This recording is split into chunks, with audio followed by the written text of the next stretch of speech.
नमस्कार, मेरा नाम सीए स्वाति बंसल है। I am a chartered accountant by profession. आज हम जिस टॉपिक पर डिस्कस करेंगे वो है इन्वेस्टमेंट अपॉर्चुनिटीज़ इन इंडिया।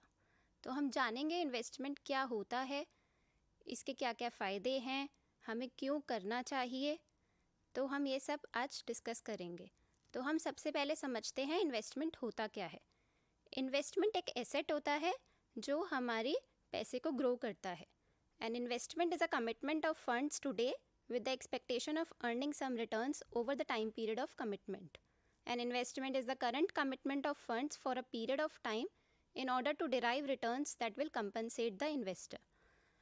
तो आज हम समझते हैं कि इन्वेस्टमेंट करना क्यों ज़रूरी है, ये हमारे पैसे को कैसे बढ़ाता है। सपोजिटली एक किसी की इनकम है 20,000 रुपये और उसका महीने का खर्चा है 15,000 रुपये, तो उसकी महीने की कितनी बचत हुई? 5,000 रुपये। तो हम ये जानेंगे कि ये 5,000 रुपये अगर उसने अपने एक तिजोरी में रख दिए या अपने घर के लॉकर में रख दिए, तो आप बताइए क्या उसके 2 महीने बाद वही पैसे बढ़ेंगे या फिर उतने ही रहेंगे? तो अगर वो 2 महीने बाद उस पैसे को निकालेगा तो उसके वो 5,000 रुपये ही रहेंगे। तो अब हमें ये देखना है कि हम इस पैसे को बढ़ाएं। अगर हम इसे कहीं इन्वेस्ट करते तो उसके ये 5,000 रुपये हम बढ़ जाते। तो हम इसमें सबसे एक इम्पॉर्टेंट पॉइंट आता है इन्फ्लेशन। आज इन्फ्लेशन क्या होता है? इन्फ्लेशन होता है महंगाई। आज आप देखते हैं कि हर चीज़ महंगी है।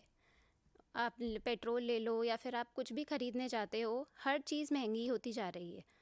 तो जैसे जैसे इन्फ्लेशन बढ़ता है हमारा परचेजिंग पावर कम होता जाता है।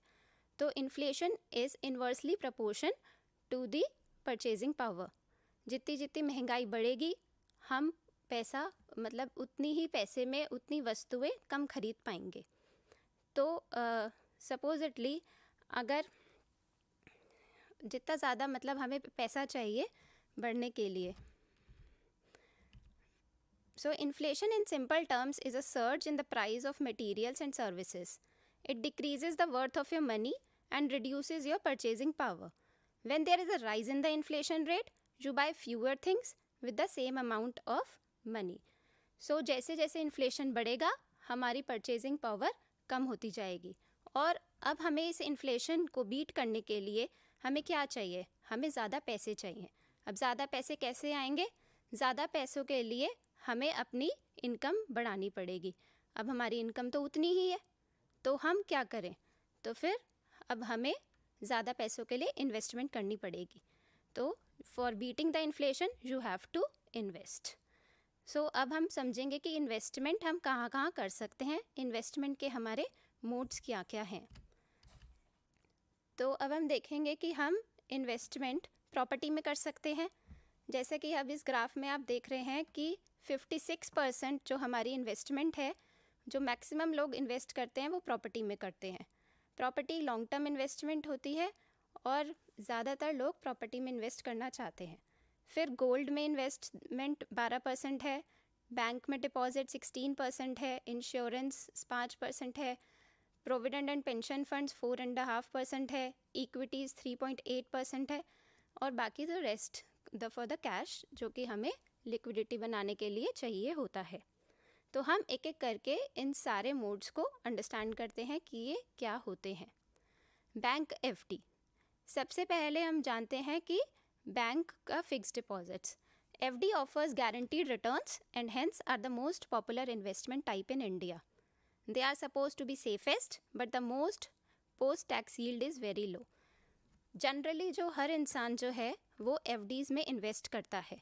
इन्वेस्टमेंट्स सबसे ज़्यादा सेफेस्ट मोड पे होती हैं अगर वो फिक्स्ड डिपॉजिट्स में होती हैं। एफडीज़ हम कभी भी तुड़वा सकते हैं।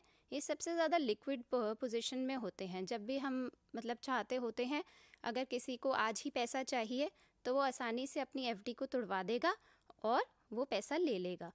तो एफडी सबसे सेफेस्ट और सबसे अच्छी मोड में होती हैं। Then the second is insurance policies. Insurance policies should never be looked as an investment tool.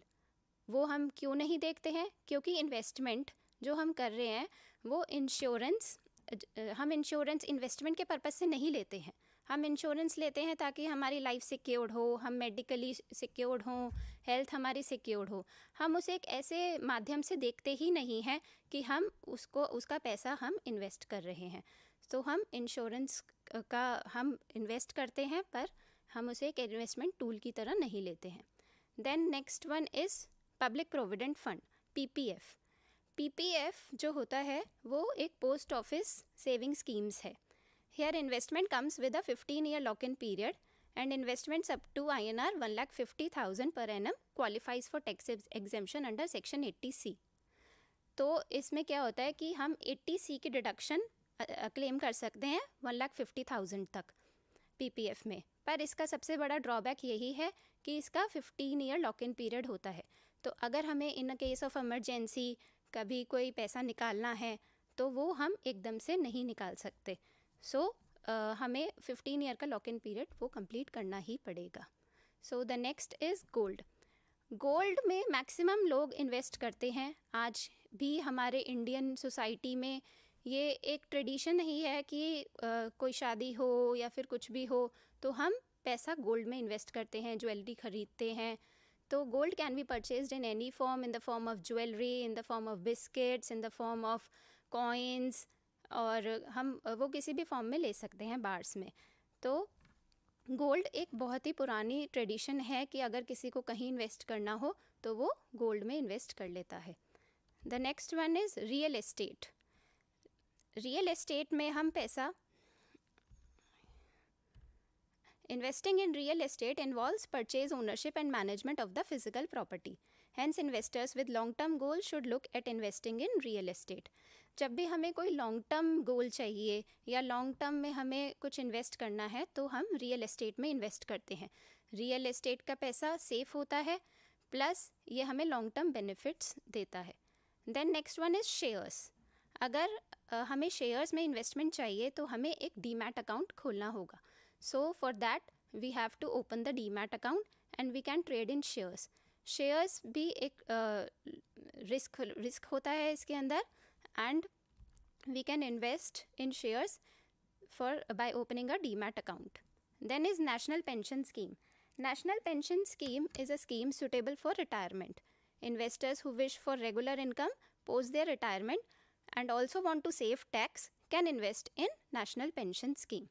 जब भी आपको एक अगर रिटायरमेंट के बाद का बेनिफिट चाहिए तो हम एक नेशनल पेंशन स्कीम में इन्वेस्ट कर सकते हैं। ये 80C के अलावा हमें 80C के अलावा हमें डिडक्शन मिलती है जो कि 1.5 लाख के अलावा होती है। तो हमें 50,000 की एडिशनल हमें इनकम टैक्स डिडक्शन मिलती है अंडर सेक्शन 80CCD, जो कि 1.5 लाख के अलावा होती है 80C में। तो ये हमारे लिए एक बहुत बेनिफिट है। तो अल्टीमेटली हम 2 लाख का बेनिफिट्स ले लेते हैं इससे, और ये हमारे लिए काफ़ी फ़ायदेमंद रहती है after retirement benefits. Then is exchange traded funds. ये एक इन्वेस्टमेंट ऑप्शन है जो कि ईज़िली हम इसमें बाय और सेल कर सकते हैं anything in the stock market. तो ये हमारे सारे मोड्स हैं जिनमें हम इन्वेस्ट कर सकते हैं। अगर हमारी जितनी ज़्यादा रिस्क होगा उतनी ही ज़्यादा रिटर्न होगी, ये तो हम सबको ही पता है, मोर रिस्क मोर रिटर्न। तो अब हम देखते हैं how should I plan my investment. The first step in planning your investment is to figure out the right investment that fits your profile and needs. Here are few things to keep in mind while planning your investment. आप अपनी choose investment carefully after adequate research. आप अपनी investment को ठीक से चुनिए पूरी research करके। फिर don't fall for quick buy schemes that promise high returns in a short time. कोई ऐसी स्कीम से मत चले जाइए जो प्रॉमिस करती है आपको हाई रिटर्न्स छोटे पीरियड में। फिर आप अपनी स्टॉक और म्यूचुअल फंड्स को रिव्यू करिए and investments carefully. Consider the tax implication on returns you earn on your investment. अपनी टैक्स इम्प्लीकेशंस जो भी हैं सारे रिटर्न्स पे, उन्हें ध्यान से देखिए और तभी आप अपनी इन्वेस्टमेंट को प्लान करिए। So the investment planning is done accordingly. So the sooner you start the planning, the better. देखिए, अगर हम अपनी जो इन्वेस्टमेंट हमें करनी है, हम जल्दी एज में हम सोच लेते हैं कि आज हमें ये इतनी प्लानिंग करनी है, उतनी ही हमारे लिए वो फ़ायदेमंद रहती है। और ये हम समझ सकते हैं एक एग्जांपल से। अगर आज मैं एक 25 की एज पे इन्वेस्टमेंट शुरू करती हूँ तो मेरी इन्वेस्टमेंट एट द और 58 तक मैं इन्वेस्ट करती हूँ, तो 1-1 लाख अगर मैं महीने का साल का मैं इन्वेस्ट करती हूँ तो eight the end of 58 years मेरी क्या होगी। और एक मेरा भाई है जो कि 35 ईयर्स की एज पे स्टार्ट करता है and he invest an amount of 1 lakh every year at a return rate of 10%। तो हम ये कंपेयर करते हैं कि हम किस में ज़्यादा बेनिफिट रहेंगे। तो अब इस एग्ज़ाम्पल में हम देख सकते हैं यहाँ पे शीट में कि अगर मैंने 25 की एज में स्टार्ट करी थी तो after the end of 58 years मेरी इनकम हो गई है 2,70,00,000। बट वहीं जहाँ मेरे भाई ने 35 ईयर्स की एज में इन्वेस्टमेंट स्टार्ट करी थी, so at the age of 35 his income was 1,10,000, but at the end of 58 years उसने सिर्फ 97 lakhs ही कमाए। So the compounding of the he has made a loss. तो जितनी जल्दी आप अपनी प्लानिंग ऑफ इन्वेस्टमेंट स्टार्ट करेंगे उतना ही आपके लिए बेनिफिशियल है। So you unleash the power of compounding to the fullest. So a goal without a plan is just a wish.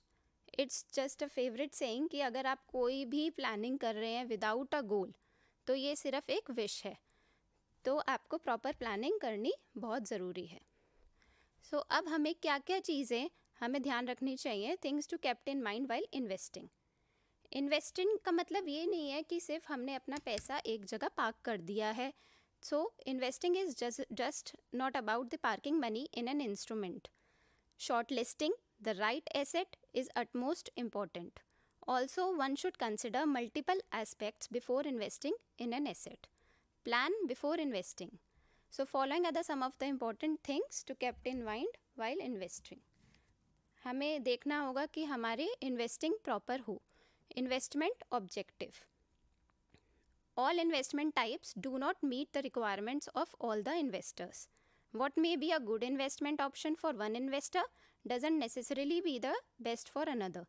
Hence, carefully aligning the financial plan and investment objectives with the financial goal is important. ऐसा नहीं है कि जो एक के लिए अच्छा है वो दूसरे के लिए भी अच्छा ही हो। इन्वेस्टमेंट हर किसी की रिक्वायरमेंट हर इन्वेस्टर की अलग अलग होती है, तो वी हैव टू केयरफुली सी कि हम किस इन्वेस्टमेंट में हम प्लान करना चाहते हैं। Then investment horizon. Investment horizon कहता है कि हमें कितना टाइम पीरियड होना चाहिए। अगर हमारा टाइम फ्रेम हम चाहते हैं कि हमें जल्दी ही पैसा चाहिए तो हम एफडीज़ में इन्वेस्ट करें, जिसके अंदर हमें जल्दी से in an case of emergency हम फटाफट से पैसा निकाल सकते हैं। पर अगर हम चाहते हैं कि हमारा पैसा हमें आज नहीं चाहिए और मतलब हमें फ्यूचर में ही चाहिए, तो हम पीपीएफ में इन्वेस्ट कर सकते हैं, जिसमें जैसे लॉक इन पीरियड होता है 15 ईयर्स और हमारी रेट ऑफ रिटर्न्स और इन्वेस्टमेंट सेफ मोड पे होती हैं। तो ये हमारे ऊपर है कि हम कहाँ पर अपना पैसा इन्वेस्ट करना चाहते हैं। Then risk. It is the measure of price fluctuations of an asset in response to the change in market dynamics. Not all investors have an understanding of risk. Therefore, it is important to invest in assets with the volatility that one can absorb. तो हमारी मर्ज़ी है कि हम कितना उस पर risk लेना चाहते हैं। अगर हम ज़्यादा रिस्क लेंगे तो हमें ज़्यादा रिटर्न मिलेगी। तो ये अब हमारे ऊपर है कि हम कितना हम रिस्क उठाना चाहते हैं और हम कितनी रिटर्न्स चाहते हैं। देन रिटर्न्स में अगर हम देखें तो ये भी हमारे ऊपर है कि अगर हम जितना रिस्क लेंगे उतनी ही हमारी रिटर्न्स बढ़ेंगी। तो अगर हमें ज़्यादा रिटर्न्स चाहिए तो हमें थोड़ा रिस्क तो उठाना पड़ेगा। अब अगर हम देखते हैं इक्विटी में या शेयर्स में, डिबेंचर्स में अगर हम इन्वेस्ट करते हैं तो हमारी रिटर्न्स ज़्यादा होती हैं, पर वहाँ पर रिस्क भी ज़्यादा होता है। तो ये एक इन्वेस्टर के ऊपर डिपेंड करता है कि वो कैसे लेना चाहता है, उसको कहाँ पर इन्वेस्ट करना चाहता है, वो ज़्यादा रिस्क लेना चाहता है तो और वो से ज़्यादा रिटर्न्स चाहिए। कोई इन्वेस्टर्स होते हैं कि जो बिल्कुल ही बिल्कुल सेफेस्ट मोड पे चलना चाहते हैं, उन्हें बिल्कुल भी रिस्क नहीं चाहिए, उन्हें चाहिए कि सब गारंटीड रिटर्न्स हों, उनकी रिटर्न्स एकदम सेफेस्ट मोड पे हों, तो हमें वो उसी हिसाब से इन्वेस्ट करना चाहिए। So investment should be planned वो हमें देखना चाहिए कि हमारा उसका ऑब्जेक्टिव क्या है और उसी हिसाब से हमें इन्वेस्टमेंट करनी चाहिए। The next one is cost. अब अगर हम देखते हैं कि कोई भी हम इन्वेस्टमेंट करते हैं तो उसमें कॉस्ट अपीयर होती है। लाइक अगर हम इक्विटी में इन्वेस्ट करते हैं तो उसमें ट्रांजैक्शन कॉस्ट होती है। तो हमें वहीं इन्वेस्ट करना चाहिए जहाँ पे आपकी कॉस्ट कम हो, ताकि हम ज़्यादा रिटर्न्स पा सकें। अगर कॉस्ट ही ज़्यादा होगी तो फिर रिटर्न्स तो ज़्यादा कैसे मिलेंगे। So that's why we should see all this. Then liquidity. फिर हमें एक इम्पॉर्टेंट फैक्टर रहता है लिक्विडिटी। लिक्विडिटी होता है कि कितनी जल्दी आपको आपका पैसा उसको मिल जाए, कितनी जल्दी हम उसे लिक्विडेट कर सकें और आसानी से हमारी इमरजेंसी के केसेस पर हमें वो पैसा मिल जाए। तो म्यूचुअल फंड्स होते हैं, बॉन्ड्स होते हैं, स्टॉक मार्केट के, ये सबसे ज़्यादा लिक्विडेबल होते हैं। Whenever we want an money, हमें आसानी से वो पैसा मिल जाता है। So they are easily लिक्विडेबल।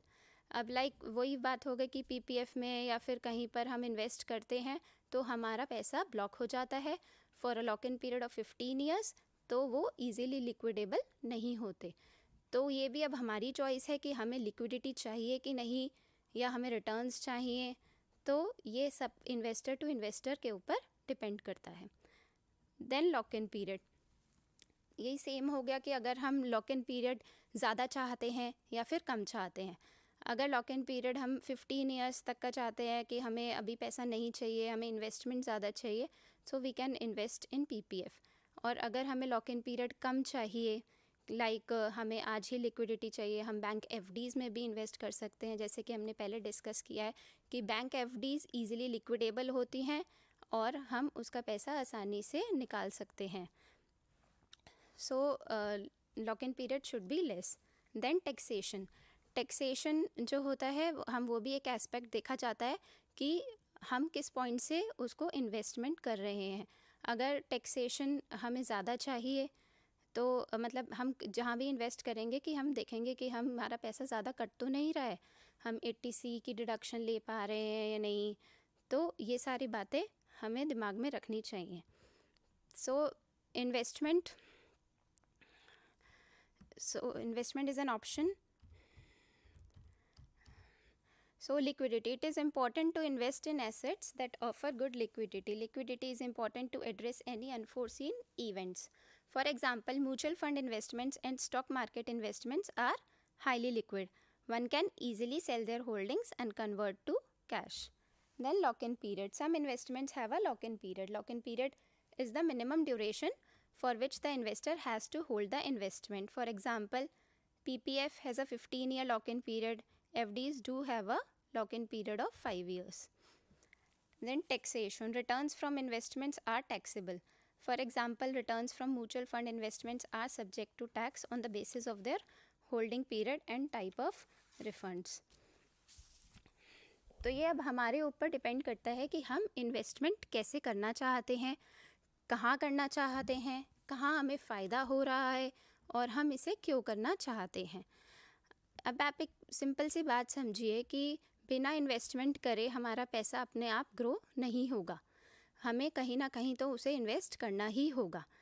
तो ये हमें करना है कि हमें इन्फ्लेशन से लड़ना है, हमें ये देखना है कि हमारा पैसा ग्रो हो सके। हमें इन सारी मोड्स को अच्छे से समझना है कि हम अगर एफडी में इन्वेस्ट कर रहे हैं तो हम ठीक से कर रहे हैं। आजकल एफडी बैंक्स में भी होती हैं और insurance policies.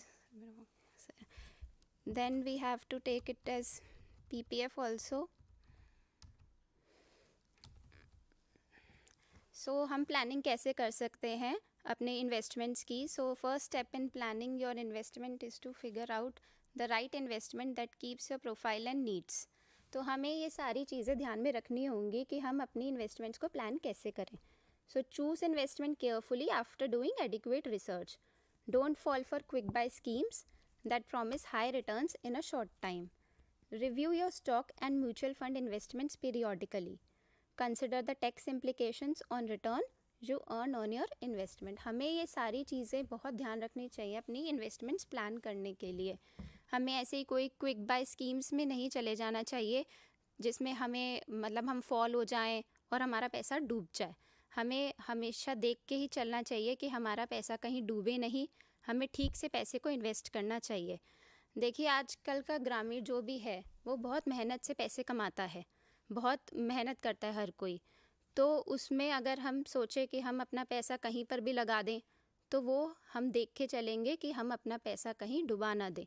सो सारी चीज़ों को पहले हमें समझना पड़ेगा, हमें स्टॉक्स के बारे में जानना होगा कि हम ठीक से उस पैसे को इन्वेस्ट कर सकें।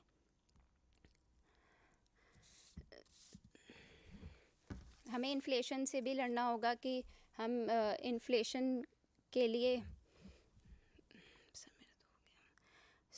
हमें देखना होगा कि हमें पूरी प्रॉपर प्लानिंग करनी पड़ेगी कि हम सारा इन्वेस्टमेंट प्रॉपरली प्लान कर सकें। देन सूनर जब से हम स्टार्ट करेंगे अपनी तो वो बेटर होगा। When it comes to investment, time is money. The sooner you start, the more returns you earn on your investment. Supposedly, you start at investment at 1 lakh a year from the time you turn 25 years old and continue to do so until you're 58. Okay, so for today's topic, we have almost completed. So that's all for today. And I hope you have all learned and enhanced your knowledge. Thank you so much.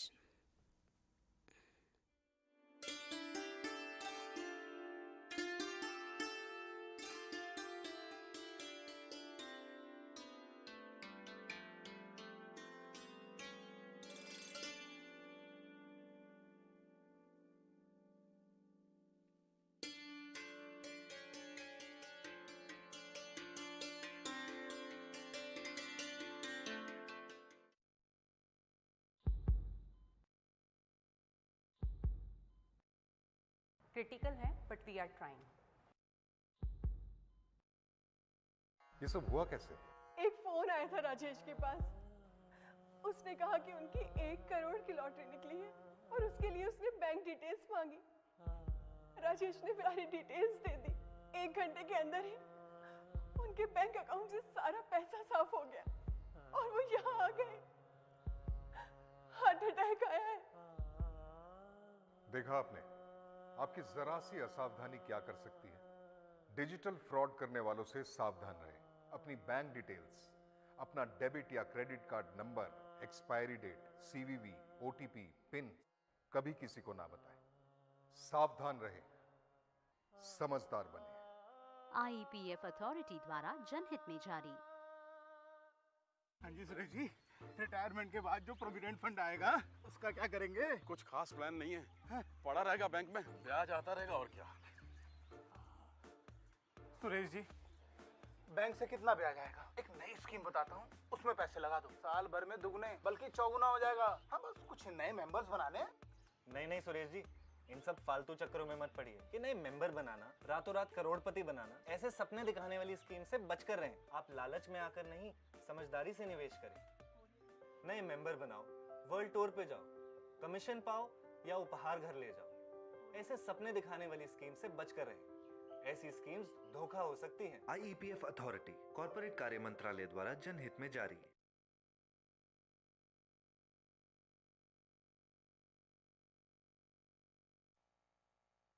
यार वो मेरे बचपन का दोस्त है, वो क्यों मुझसे झूठ कहने लगा? वो कह रहा था इस स्कीम में पैसा लगाने पर 6 महीने में 10 के 20,000 हो जाएंगे।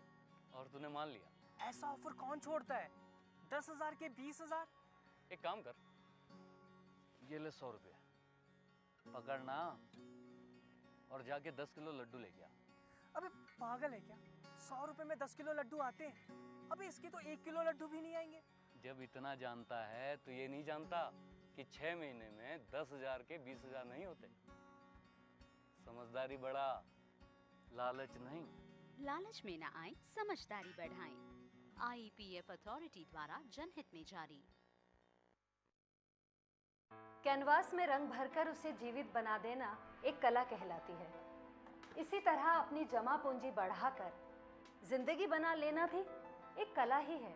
मैंने भी ये स्टूडियो ऐसे ही बनाया है, पाई पाई जमा करके। मुझे भी लोग फोन करते हैं, मेल करते हैं, मुझे कन्विंस करते हैं कि उनकी इन्वेस्टमेंट स्कीम्स बहुत अच्छी है उन लोगों के भी रेफरेंसेस देते हैं जिन्हें फ़ायदा हुआ है, पर मैं अपनी रिसर्च खुद करती हूँ। आपको भी यही करना चाहिए। सरकार की कुछ वेबसाइट्स हैं जिन पर जाकर आप अपने निवेश से संबंधित पूरी जानकारी ले सकते हैं, और ये वेबसाइट्स हैं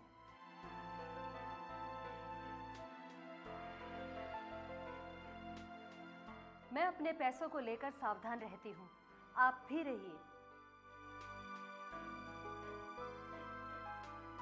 IEPF अथॉरिटी द्वारा जनहित में जारी।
नमस्कार, मैं सीए देवेंद्र कुमार मिश्रा, प्रोफेशन से चार्टर्ड अकाउंटेंट हूँ।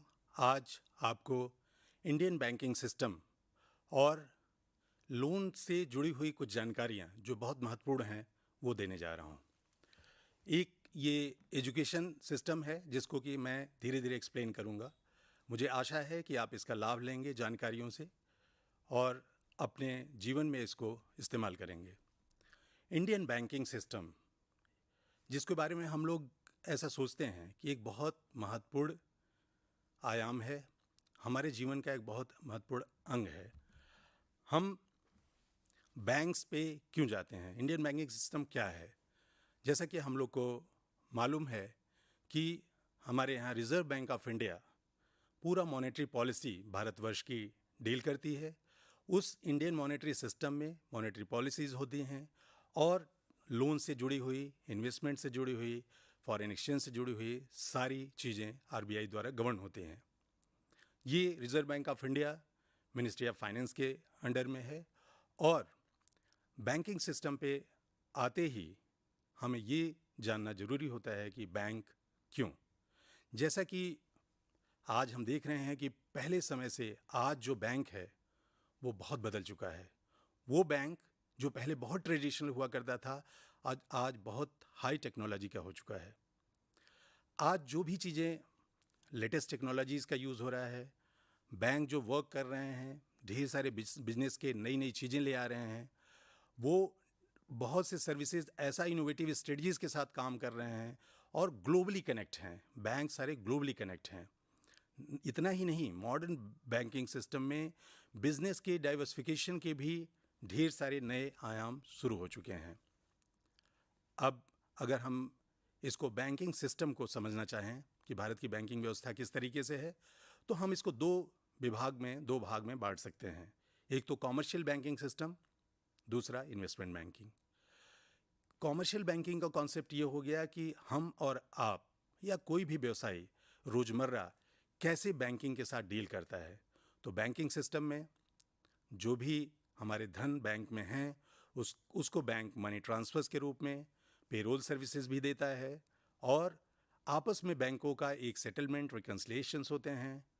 ढेर सारी क्रेडिट सर्विसेज ऑफर होती हैं, लाइन ऑफ क्रेडिट अलाउ होते हैं बिजनेस हाउसेस के लिए, कॉमर्शियल लोन्स के लिए और साथ में ढेर सारे और भी फॉरेन एक्सचेंज से जुड़े हुए सर्विसेज प्रोवाइड किए जाते हैं। इन्वेस्टमेंट बैंकिंग जो जुड़ी है, ये आज की बहुत एडवांस सर्विस है, जिसमें कि हम एसेट सिक्योरिटाइजेशन की बात करते हैं, मर्जर्स एक्विजिशन की बात करते हैं, कॉर्पोरेट रिस्ट्रक्चरिंग की बात करते हैं, और ढेर सारे ऑल्टरनेट इन्वेस्टमेंट फंड्स के जरिए, इक्विटी प्राइवेट प्लेसमेंट के जरिए बैंकिंग इंडस्ट्री आपकी या देश की सेवा में लगी हुई है, अलग अलग कार्य कर रही है।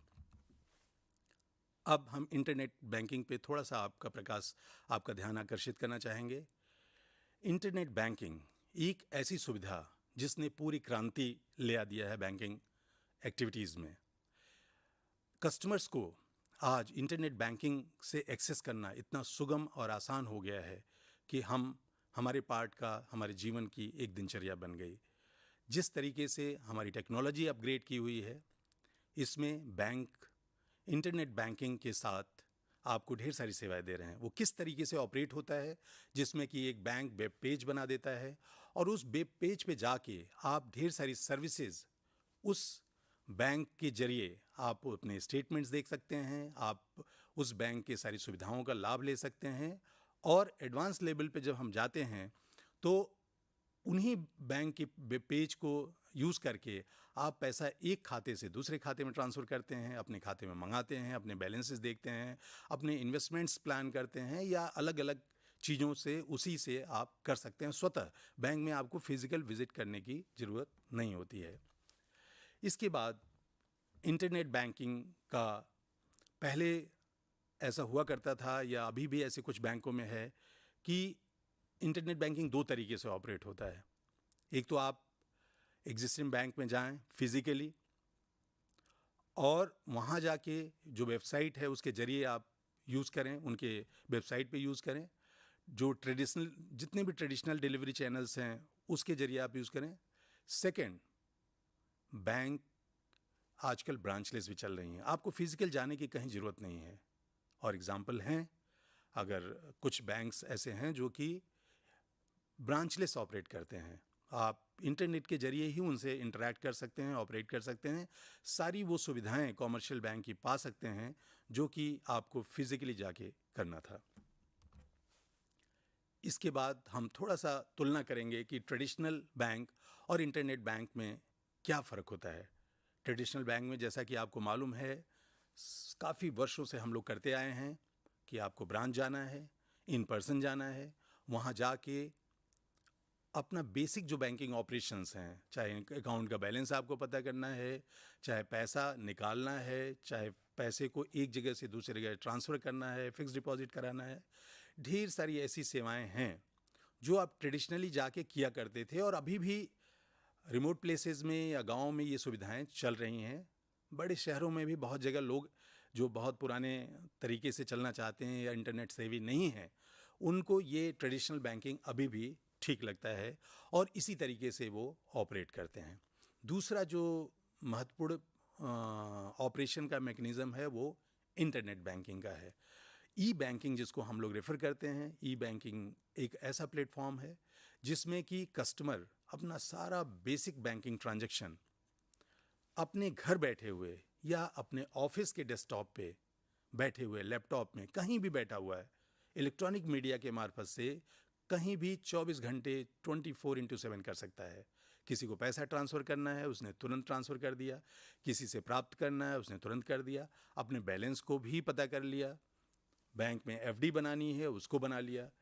साथ में इतना ही नहीं, बड़े बड़े बिजनेस ट्रांजैक्शंस, चाहे वो विदेश के ट्रांजैक्शन से जुड़े हों, चाहे देश से जुड़े हुए हों, फ्यू सेकेंड्स में वो एग्जीक्यूट हो जाते हैं। उसमें आपकी समय, एफिशिएंसी और प्रोडक्टिविटी तीनों का लाभ होता है।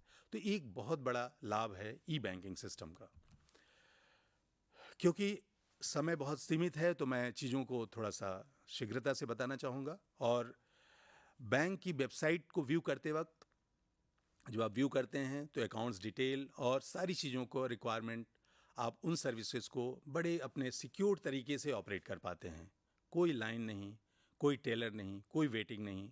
आप अपने कंप्यूटर पे जहाँ भी बैठे हुए, जहाँ आपको सुविधा है, ऑफिस, घर, आप वहाँ से ऑपरेट कर सकते हैं। तो ये एक बहुत बड़ा क्रांति है, रिवोल्यूशन है, जो हमारी बैंकिंग इंडस्ट्री में बहुत नए आयाम दे रहा है और बिजनेस हाउसेज, हाउस होल्ड को या व्यक्तिगत जीवन में चीज़ों को बहुत सुगम और आरामदायक बना दिया है। अब एक प्रश्न आता है कि हमें बैंक की ज़रूरत क्या है, हम बैंक में क्यों जाते हैं। हमें पता है कि धन का उपार्जन, धन की अर्निंग करते हैं और अर्निंग करने के बाद उस पैसे को हमें सुरक्षित रखना है। उस पैसे को सुरक्षित रखते वक्त हम कहाँ रखें, क्योंकि धन एक ऐसी चीज़ है जिसको आपको बचाना भी है, सिक्योर करना है। तो इसलिए बैंकों की आवश्यकता बहुत इंपॉर्टेंट है। आप घर में बॉक्स में नहीं रख सकते, मैट्रेस में नहीं रख सकते, कहीं भी करेंगे तो आपके चोरी होने का डर है या इधर उधर होने का डर है। तो बैंकों में, और फिर आपदा भी आ सकती है, उस आपदा के समय में या किसी तरह से फायर हुआ, कोई चीज़ हुआ तो आपका पैसा आपके घर में सिक्योर नहीं है। बैंक एक ऐसा सिस्टम है, बैंक एक ऐसी व्यवस्था है, एक ऐसा ढांचा है जहां आपका धन सुरक्षित ही नहीं है, निवेश भी हो रहा है, उससे कहीं ना कहीं आप आय कर रहे हैं और साथ में देश की प्रगति में आप बहुत बहुमूल्य योगदान भी दे रहे हैं। मैं आगे एक्सप्लेन करूंगा कि ये किस तरह से संभव होता है। दूसरी बात, हम जब पैसा बैंक में रखते हैं तो वो पैसा सिर्फ पैसा उतना ही नहीं रहता, उसको आप ग्रो भी करा सकते हैं। डिपेंडिंग, अगर आप व्यवसायी नहीं हैं, व्यवसायी को भी ये सुविधा है कि अगर अतिरिक्त पैसा है तो वो डिपॉजिट्स में, फिक्स डिपॉजिट्स में अपने लोन को कम करके वो इनकम कर सकता है, ब्याज बचा सकता है। लेकिन इंडिविजुअल या हाउस होल्ड जितने भी हैं, एक बड़ा वर्ग उस पैसे को बैंक में रख के उससे एक अच्छी खासी इनकम अर्न करता है। पेंशनर्स, रिटायरमेंट, ज़रूरतमंद लोग उसी ब्याज के सहारे अपना जीवन का गुजर बसर भी करते हैं। इतना ही नहीं, ऐसा भी देखा गया है कि बहुत ही संकट के समय में, बहुत ही दिक्कत के समय में बैंकों में रखा हुआ पैसा लोगों के जीवन को चलाने के लिए भी बहुत उपयोगी होता है। तो एक निवेश की बात हो गई, एक सुरक्षा की बात हो गई, बैंकों में रखा हमने क्यों, और रखा तो उसके बाद उसका ग्रोथ, लगातार निरंतर उसका ग्रोथ कर सकते हैं। ढेर सारी बैंक के पोर्टल्स पे अलग अलग सुविधाएं दी हैं। आप चाहें तो बैंक में डायरेक्ट फिक्स डिपॉजिट रखें, बैंकों का यहाँ भी व्यवस्था हो गई है कि आप चाहें तो अपना निवेश म्यूचुअल फंड के जरिए या और जरिए से आप कर सकते हैं, जिसमें अपने धन को बढ़ा सकते हैं। तीसरी बात हो गई लोन। बैंकों में धन रहने से जो हमारी सेविंग होती है, तो उस सेविंग को बैंक आपको ब्याज देता है, लेकिन उसी सेविंग को बैंक इस्तेमाल करके ऐसे लोग को, ऐसे व्यवसाय को, ऐसे इंडस्ट्रीज को लोन देके एक तरीके से आय कमाता है। उसको लोन दिया, बिजनेस में लोन जाने के बाद वो पैसा इंडस्ट्री में लगा, वहाँ से ब्याज कमाया बैंक ने और आपको बदले में ब्याज दे रहा है। इस क्रम में एक बैंकों की व्यवस्था, फंड मैनेजमेंट की जो है, उसको मैं संक्षिप्त में बता दूं कि जो धन पूरा वहाँ आता है, जिसको हम कहते हैं सेविंग, डिपॉजिट्स, करंट एसेट्स, जितने भी करंट डिपॉजिट्स, ये सारे पैसे बैंक लेके एक बैंकिंग व्यवस्था है, ढांचा है, जिसमें आरबीआई के मानक और स्टैंडर्ड्स के हिसाब से उसको कुछ पैसा बैंक में रिजर्व्स के रूप में रखना पड़ता है, कुछ पैसा और जगह भी रखना पड़ता है, और बाकी एक पैसा जो रहता है उसमें बैंकों को एक मार्गदर्शन दिया गया है, दिशा निर्देश दिया गया है कि वो अमुक अमुक जगह, अमुक अमुक इंडस्ट्री में, अमुक अमुक सेक्टर में उतना पैसा निवेश कर सकते हैं, और उस निवेश से जो होने वाली आय है वो बैंक की आय होती है, और उस आय से जो इंटरेस्ट दिया जाता है या उन लोगों की सैलरी दी जाती है, इस तरीके से बैंकों की व्यवस्था चलती है। आगे मैं इंडियन बैंकिंग के स्ट्रक्चर पे थोड़ा बात करना चाहूँगा कि कैसे इंडियन बैंकिंग सिस्टम चल रही है। जैसा कि हमने बताया कि बैंकिंग स्ट्रक्चर जीवन की, व्यवसाय की लाइफलाइन है। वो जिस तरह से घर में तिजोरी होती है, उसी तरीके से आपका बैंक आपकी तिजोरी है, आपके बचत का साधन है, आपके बचत का माध्यम है, आपके आय का साधन है, आपको आय के बढ़ाने का साधन है, इत्यादि इत्यादि। इतना ही नहीं, वही पैसा जो बैंक में पड़ा हुआ है वो देश की अर्थव्यवस्था के लिए भी बहुत बड़ा योगदान दे रहा है, क्योंकि उस धन से जो ज़रूरतमंद हैं, जो ज़रूरतमंद इंडस्ट्रीज़ हैं, वो पैसा लेके उस पैसे को मल्टीप्लाई करती हैं, व्यवसाय में लगाती हैं, उसको कई गुना उससे लाभ कमाती हैं, और इस तरीके से आप अपरोक्ष रूप से देश की प्रगति में, जीडीपी ग्रोथ में एक बहुत बड़ा योगदान भी दे रहे हैं। बैंक जो है, आरबीआई बैंक सेंट्रल बैंक है हमारा। आरबीआई पूरी बैंकिंग व्यवस्था को रेगुलेट करता है। पूरा स्ट्रक्चर बैंकिंग व्यवस्था की अगली स्लाइड में मैं बताऊंगा किस तरीके से बैंकिंग व्यवस्था रेगुलेट होती है। बैंकिंग व्यवस्था में सेंट्रल बैंक, जैसा मैंने पहले भी कहा था कि पूरी monetary policy, banking structure RBI के द्वारा गवर्न होती है। और हम इसको 3 भाग में बांट सकते हैं, अच्छा रहेगा 3 भाग में।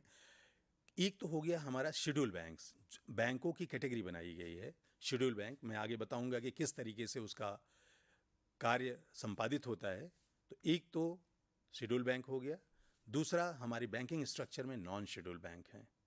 नॉन शेड्यूल बैंक के बारे में भी बताऊंगा मैं अगले स्लाइड में। इसके बाद एक हमारे डेवलपमेंट बैंक्स हैं। डेवलपमेंट बैंक्स वो हैं जो पूरी तरह से अर्थव्यवस्था को डेवलप करने में बहुत बड़ा योगदान करते हैं। आगे मैं एक्सप्लेन करूंगा। बैंक जो हमारा पार्लियामेंट के द्वारा आरबीआई एक्ट बना है, 1934 का आरबीआई एक्ट है, और उसके अंदर जो बैंक सेकंड शेड्यूल में जुड़े हुए हैं उनको शेड्यूल बैंक कहा जाता है। यानी कि जो उस शेड्यूल में एक लिस्ट पूरी है उसमें किए जाते हैं। और जो शेड्यूल बैंक, ढेर सारी उनको फैसिलिटीज़ मिली हुई हैं जो शेड्यूल बैंक है। इसी तरह से नॉन शेड्यूल बैंक की अलग तरीके की लाइसेंसिंग है। डेवलपमेंट बैंक अलग तरीके से चलाए जाते हैं। जो शेड्यूल बैंक हैं उनको ये एलिजिबिलिटी दी गई है कि वो बैंक से, आरबीआई से पैसा भी प्राप्त कर सकते हैं। वो बैंक रेट पे आरबीआई से पैसा लेते हैं और उसको जो है वो एक तरह से बैंकिंग व्यवस्था में ऑटोमेटिक क्लियरिंग हाउस के सदस्य हैं। क्लियरिंग हाउस के बारे में छोटा सा एक्सप्लेनेशन देना चाहूँगा, फिर आगे बढ़ूँगा। कि हर बैंक क्लियरिंग हाउस में पार्टिसिपेट करता है, क्योंकि जैसे कि हम जानते हैं कि पूरी जो बैंक के ग्राहक हैं अपने अपने बैंक से ऑपरेट करते हैं। फिर बैंकों का आपस में क्लियरिंग हाउस है जिससे कि वो ट्रांजैक्शंस या एंट्रीज या लेन देन का समायोजन करते हैं। एक संक्षेप में वर्णन दिया, आगे कभी और विस्तार में इस पर चर्चा होगी। अब हम आते हैं कि जो सेकंड शेड्यूल में नहीं है उनको आरबीआई के द्वारा नॉन शेड्यूल बैंक रखा गया है। वो आरबीआई से बोरो नहीं कर सकते, उनके अपने धन की व्यवस्था खुद करनी पड़ती है। और लेकिन हाँ, इमरजेंसीज में उनको कुछ व्यवस्था दी गई है कि कुछ परिस्थितियां दी गई हैं जिसमें कि इमरजेंसीज में आरबीआई उनको आगे आता है और हेल्प करता है। अब हम इसके बाद शेड्यूल बैंक को डिवाइड करना चाहेंगे कि शेड्यूल बैंक किस तरीके से आपको हेल्प करता है, लोगों के निवेश को कैसे मैनेज करता है और कैसे सारी व्यवस्था जो बैंकिंग की व्यवस्था है वो चलती है। फाइनेंशियल इंस्टीट्यूशन जितने भी हैं जो कि लॉन्ग टर्म क्रेडिट प्रोवाइड करते हैं। लॉन्ग टर्म क्रेडिट क्या हो गया? जिसका इम्पैक्ट एक काफ़ी समय तक होता है और कैपिटल में निवेश कराते हैं। कैपिटल इंटेंसिव प्रोजेक्ट्स के ऊपर, कैपिटल इंटेंसिव इन्वेस्टमेंट्स पे जो ज़्यादा फोकस करते हैं, ध्यान करते हैं, लंबे पीरियड के करते हैं, उस तरह के बैंक जाने जाते हैं डेवलपमेंट बैंक।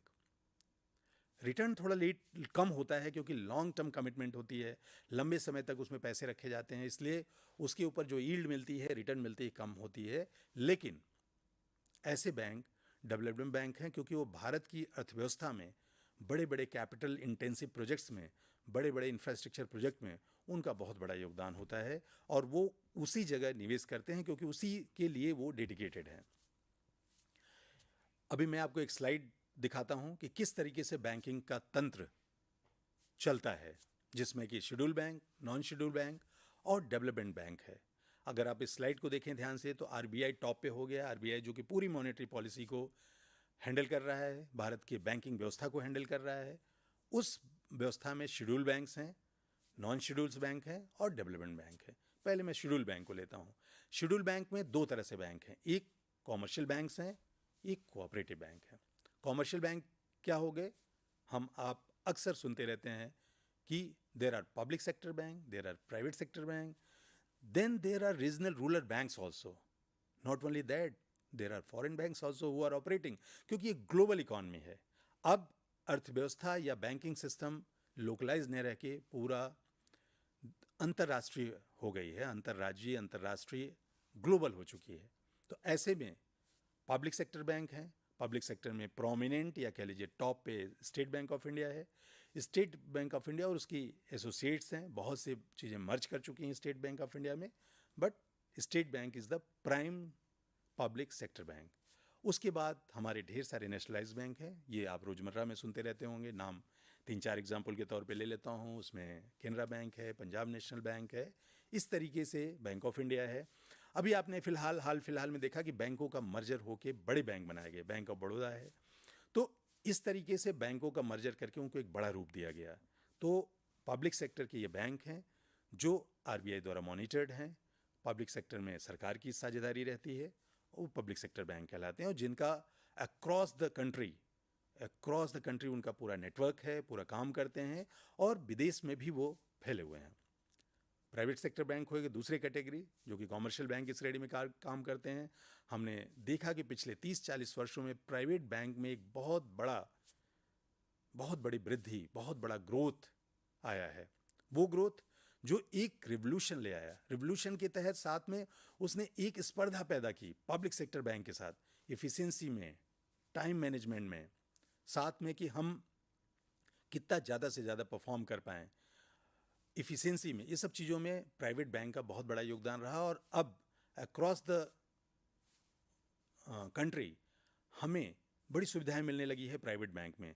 तो जो पब्लिक सेक्टर बैंक्स थे उसके पैरेलल या बेहतर सुविधाएं प्राइवेट सेक्टर बैंक में भी मिल रही हैं, इसलिए वो बहुत तेज़ी से पॉपुलर हो रहे हैं। उसमें आप बहुत अच्छे से परिचित हैं, एचडीएफसी बैंक, एक्सिस बैंक, इस तरह से हैं। फिर आपके रीजनल रूरल बैंक्स हैं। रीजनल रूरल बैंक्स वो हैं जो हमारे गांव की, जो हमारी रीढ़ की हड्डी है अर्थव्यवस्था की, गांव में किसानों को, व्यापारियों को, जो कि आढ़तियाँ हैं, उनको रीजनल रूरल बैंक मदद करता है। ढेर सारे क्रॉस द पूरा नेटवर्क पूरे भारतवर्ष में फैला हुआ है रीजनल रूरल बैंक, जो कुछ तो किसी बैंकों के साथ अटैच्ड हैं, कुछ अपने लेवल पे भी काम कर रहे हैं। ये सारे रीजनल रूरल बैंक देश की अर्थव्यवस्था में, खासतौर से किसानों के लिए, गाँव के लिए, कस्बों के लिए बहुत बड़ा मदद दे रहे हैं और बड़े अच्छे लेवल पे कार्य कर रहे हैं। इसके बाद फॉरेन बैंक्स आते हैं। जैसा कि आपको मालूम होगा कि आरबीआई फॉरेन बैंक को भी लाइसेंस देती है यहाँ काम करने के लिए। कुछ शर्तें हैं, कुछ व्यवस्थाएं हैं जिसमें फॉरेन बैंक यहाँ आके काम करते हैं, जिसमें एचएसबीसी एक एग्जाम्पल है, सिटी बैंक, इस तरह के बैंक हैं जो फॉरेन बैंक्स कहलाते हैं, जिनको यहाँ लाइसेंस मिला है। अब हम इस पर कोऑपरेटिव बैंक पर शिफ्ट करते हैं, क्योंकि भारत की अर्थव्यवस्था में, भारत की बैंकिंग सिस्टम में कोऑपरेटिव बैंक का बहुत बड़ा योगदान है। कोऑपरेटिव लॉज के तहत कितने बैंक्स बने, कोऑपरेटिव सोसाइटीज़ में कितने बैंक्स चलाए जा रहे हैं, और खासतौर से क्षेत्रीय ढंग से देखा जाए तो कोऑपरेटिव बैंक का बहुत योगदान है। तो कोऑपरेटिव बैंक्स को भी जो ऑपरेशन करने का मिला हुआ है व्यवस्था, उसमें स्टेट कोऑपरेटिव बैंक्स हैं, फिर सेंट्रल कोऑपरेटिव बैंक हैं, फिर प्राइमरी कोऑपरेटिव बैंक्स भी हैं। State cooperative bank state level पे ऑपरेट करते हैं, सेंट्रल पूरा अक्रॉस द कंट्री ऑपरेट करता है, और देन प्राइमरी कोऑपरेटिव बैंक हैं जो इनिशियली बनाए गए थे। इसके बाद हम, ये तो हो गया शेड्यूल बैंक का। समय कम है इसलिए मैं ज़्यादा विस्तार में नहीं जा रहा हूँ, क्षमा करिएगा, लेकिन मैं एक आपको पूरा ओवरव्यू दे रहा हूँ कि बैंकिंग व्यवस्था कैसे चलती है। अब मैं जल्दी से नॉन शेड्यूल बैंक पे जाता हूँ। नॉन शेड्यूल बैंक में हमारे कोस्टल बैंक्स हैं, कोस्टल लोकल एरिया बैंक्स हैं, अभी मैं उसकी डिटेल पे आता हूँ। फिर कैपिटल लोकल एरिया बैंक्स हैं, फिर इसके बाद केबीएस लोकल एरिया बैंक और सुभद्रा लोकल एरिया बैंक, इस तरह से बैंक हैं। आप अगर इनकी थोड़ा सा विस्तार में हल्का सा टच करके फिर मैं आगे चलूँगा। साउथ साइड में, वेस्ट साइड में इस तरह के कोस्टल बैंक, स्मॉल स्केल के बैंक बहुत पॉपुलर हैं, बड़े अच्छे लेवल पे काम कर रहे हैं। आप कोस्टल लोकल एरिया बैंक देख लीजिए, काफ़ी अच्छे लेवल पे स्मॉल बैंक्स के रूप में ऑपरेट कर रहा है। कैपिटल एरिया बैंक जो कि एक पर्टिकुलर कैपिटल लेके और इन्वेस्टमेंट्स कराता है, लोगों की बैंकिंग सुविधाएं देता है, वो ऑपरेट कर रहा है। फिर केबीएस लोकल एरिया बैंक, ये साउथ का एक बैंक, बहुत पॉपुलर बैंक है जो वहाँ एक ऑपरेट कर रहा है, इसको भी लाइसेंस मिला हुआ है। और इसी तरीके से सुभद्रा लोकल एरिया बैंक, जिसको कि लाइसेंस दिया गया है कि कोऑपरेटिव बैंक के रूप में काम करे। अब इसके बाद हम शिफ्ट करते हैं डेवलपमेंट बैंक्स में। डेवलपमेंट बैंक का, जैसा मैंने बताया था, कि बहुत बड़ा योगदान है। इंडस्ट्री, बड़ी बड़ी इंडस्ट्रीज़, बड़े बड़े इंफ्रास्ट्रक्चर इंडस्ट्रीज़, हाईवे प्रोजेक्ट्स या बड़े कैपिटल इंटेंसिव प्रोजेक्ट के बारे में एक लंबे समय तक ये निवेश करते हैं और वहाँ से उनको इंडस्ट्री ये बैंक्स उनको लोन देते हैं, जिससे कि वो प्रोजेक्ट पूरा कर पाएँ, प्रोजेक्ट लोनिंग होती है और उससे वो प्रोजेक्ट आगे बढ़ते हैं। उसमें मुख्यतया हमारे IFCI है, industrial financial corporation of India, फिर नाबार्ड है जो रूरल सेक्टर में बहुत ही पॉपुलर बैंक है, फिर एक्सपोर्ट इंपोर्ट एग्जिम बैंक जो बहुत फेमस है, हमारे एग्जिम एक्सपोर्ट इंपोर्ट की एरिया को देखने वाला एक्सपोर्ट बैंक है, फिर नेशनल हाउसिंग बैंक है NHB जो कि पूरी हाउसिंग सेक्टर को, रियल इस्टेट को बहुत बड़ी मदद दे रहा है। इसके बाद सिडबी हो गया, जिसके बारे में हम लोग अक्सर चर्चा में सुनते हैं कि स्मॉल स्केल के लिए सिडबी जो है स्टैंड अप इंडिया के लिए बहुत बड़ा एक अहम भूमिका निभा रहा है। और एक PMMY में, एक प्राइम मिनिस्टर मुद्रा योजना में एक मुद्रा बैंक भी बहुत बड़ा योगदान कर रहा है। अभी मैं उस पर चर्चा करूंगा। बहुत ही दिलचस्प है भारत की बैंकिंग के इतिहास में इतना बड़ा रिवोल्यूशन होना, मैं अगले स्लाइड में चर्चा करूंगा। तो मुद्रा लोन बहुत बड़ा योगदान देश की अर्थव्यवस्था में कर रहा है, खास तौर से ऐसे तबकों के लिए जो छोटे मझौले बहुत निम्न स्तर पे कार्य कर रहे हैं, उनको बगैर सिक्योरिटी के मुद्रा लोन दे रहा है। मैं विस्तार से आगे बताना चाहूँगा। ये तो आपकी स्लाइड हो गई थी। अब मैं लोन स्कीम कैसे होता है उसको मैं थोड़ा एक्सप्लेन कर दूं, क्योंकि आप एज ए उपभोक्ता या as a lend borrower bank में जाते हैं, तो बैंक में आप क्या उम्मीद करते हैं, क्या चीज़ें होती है, आपको जानकारी होनी चाहिए कि कौन कौन से लोन किस उद्देश्य के लिए हैं, फिर आप उस पर आगे बढ़ सकते हैं। तो गवर्नमेंट ऑफ इंडिया ने वैरायटी ऑफ लोन का प्रोविज़न रखा है through banking channels, schedule private सारे बैंक्स दे रहे हैं, कोऑपरेटिव बैंक्स, डेवलपमेंट बैंक। लेकिन प्रैक्टिकली जो स्मॉल स्केल बिजनेस के लिए हैं, क्योंकि समय कम है तो मैं थोड़ा स्मॉल स्केल पे ज़्यादा फोकस करना चाहूँगा, जिससे कि ये समय हम यूटिलाइज करें, फिर हम बड़े लोन के बारे में भी बात करेंगे। तो government of India variety of loan programs जो हैं उसमें ढेर सारे फाइनेंशियल असिस्टेंस के प्रोग्राम हैं, जिसमें बिजनेस स्टार्ट करना है, बिजनेस को रन करना है, देश को बढ़ाना है आगे, और एक बड़ी इकॉनमी, मजबूत इकॉनमी बनाने के लिए ये व्यवस्था बनाई गई है जो सरकार के लोन लेने की स्कीम है।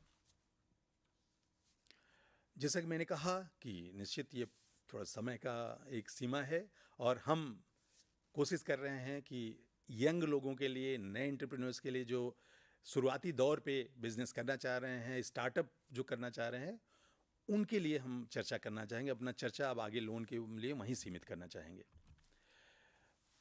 स्मॉल बिजनेस के लिए गवर्नमेंट ने जो बैंकिंग सिस्टम है उसमें ढेर सारे लोन स्कीम्स हैं, गवर्नमेंट ऑफ इंडिया दे रही है उसको, जिसमें कि प्राइवेट पब्लिक सेक्टर सारे कर रहे हैं, इवन रीजनल रूरल बैंक्स कर रहे हैं, और नॉन बैंकिंग फाइनेंशियल कंपनीज भी हैं, NBFCs भी लाइसेंस पाई है जो इस तरीके से स्मॉल बिजनेसेस को लोन देते हैं।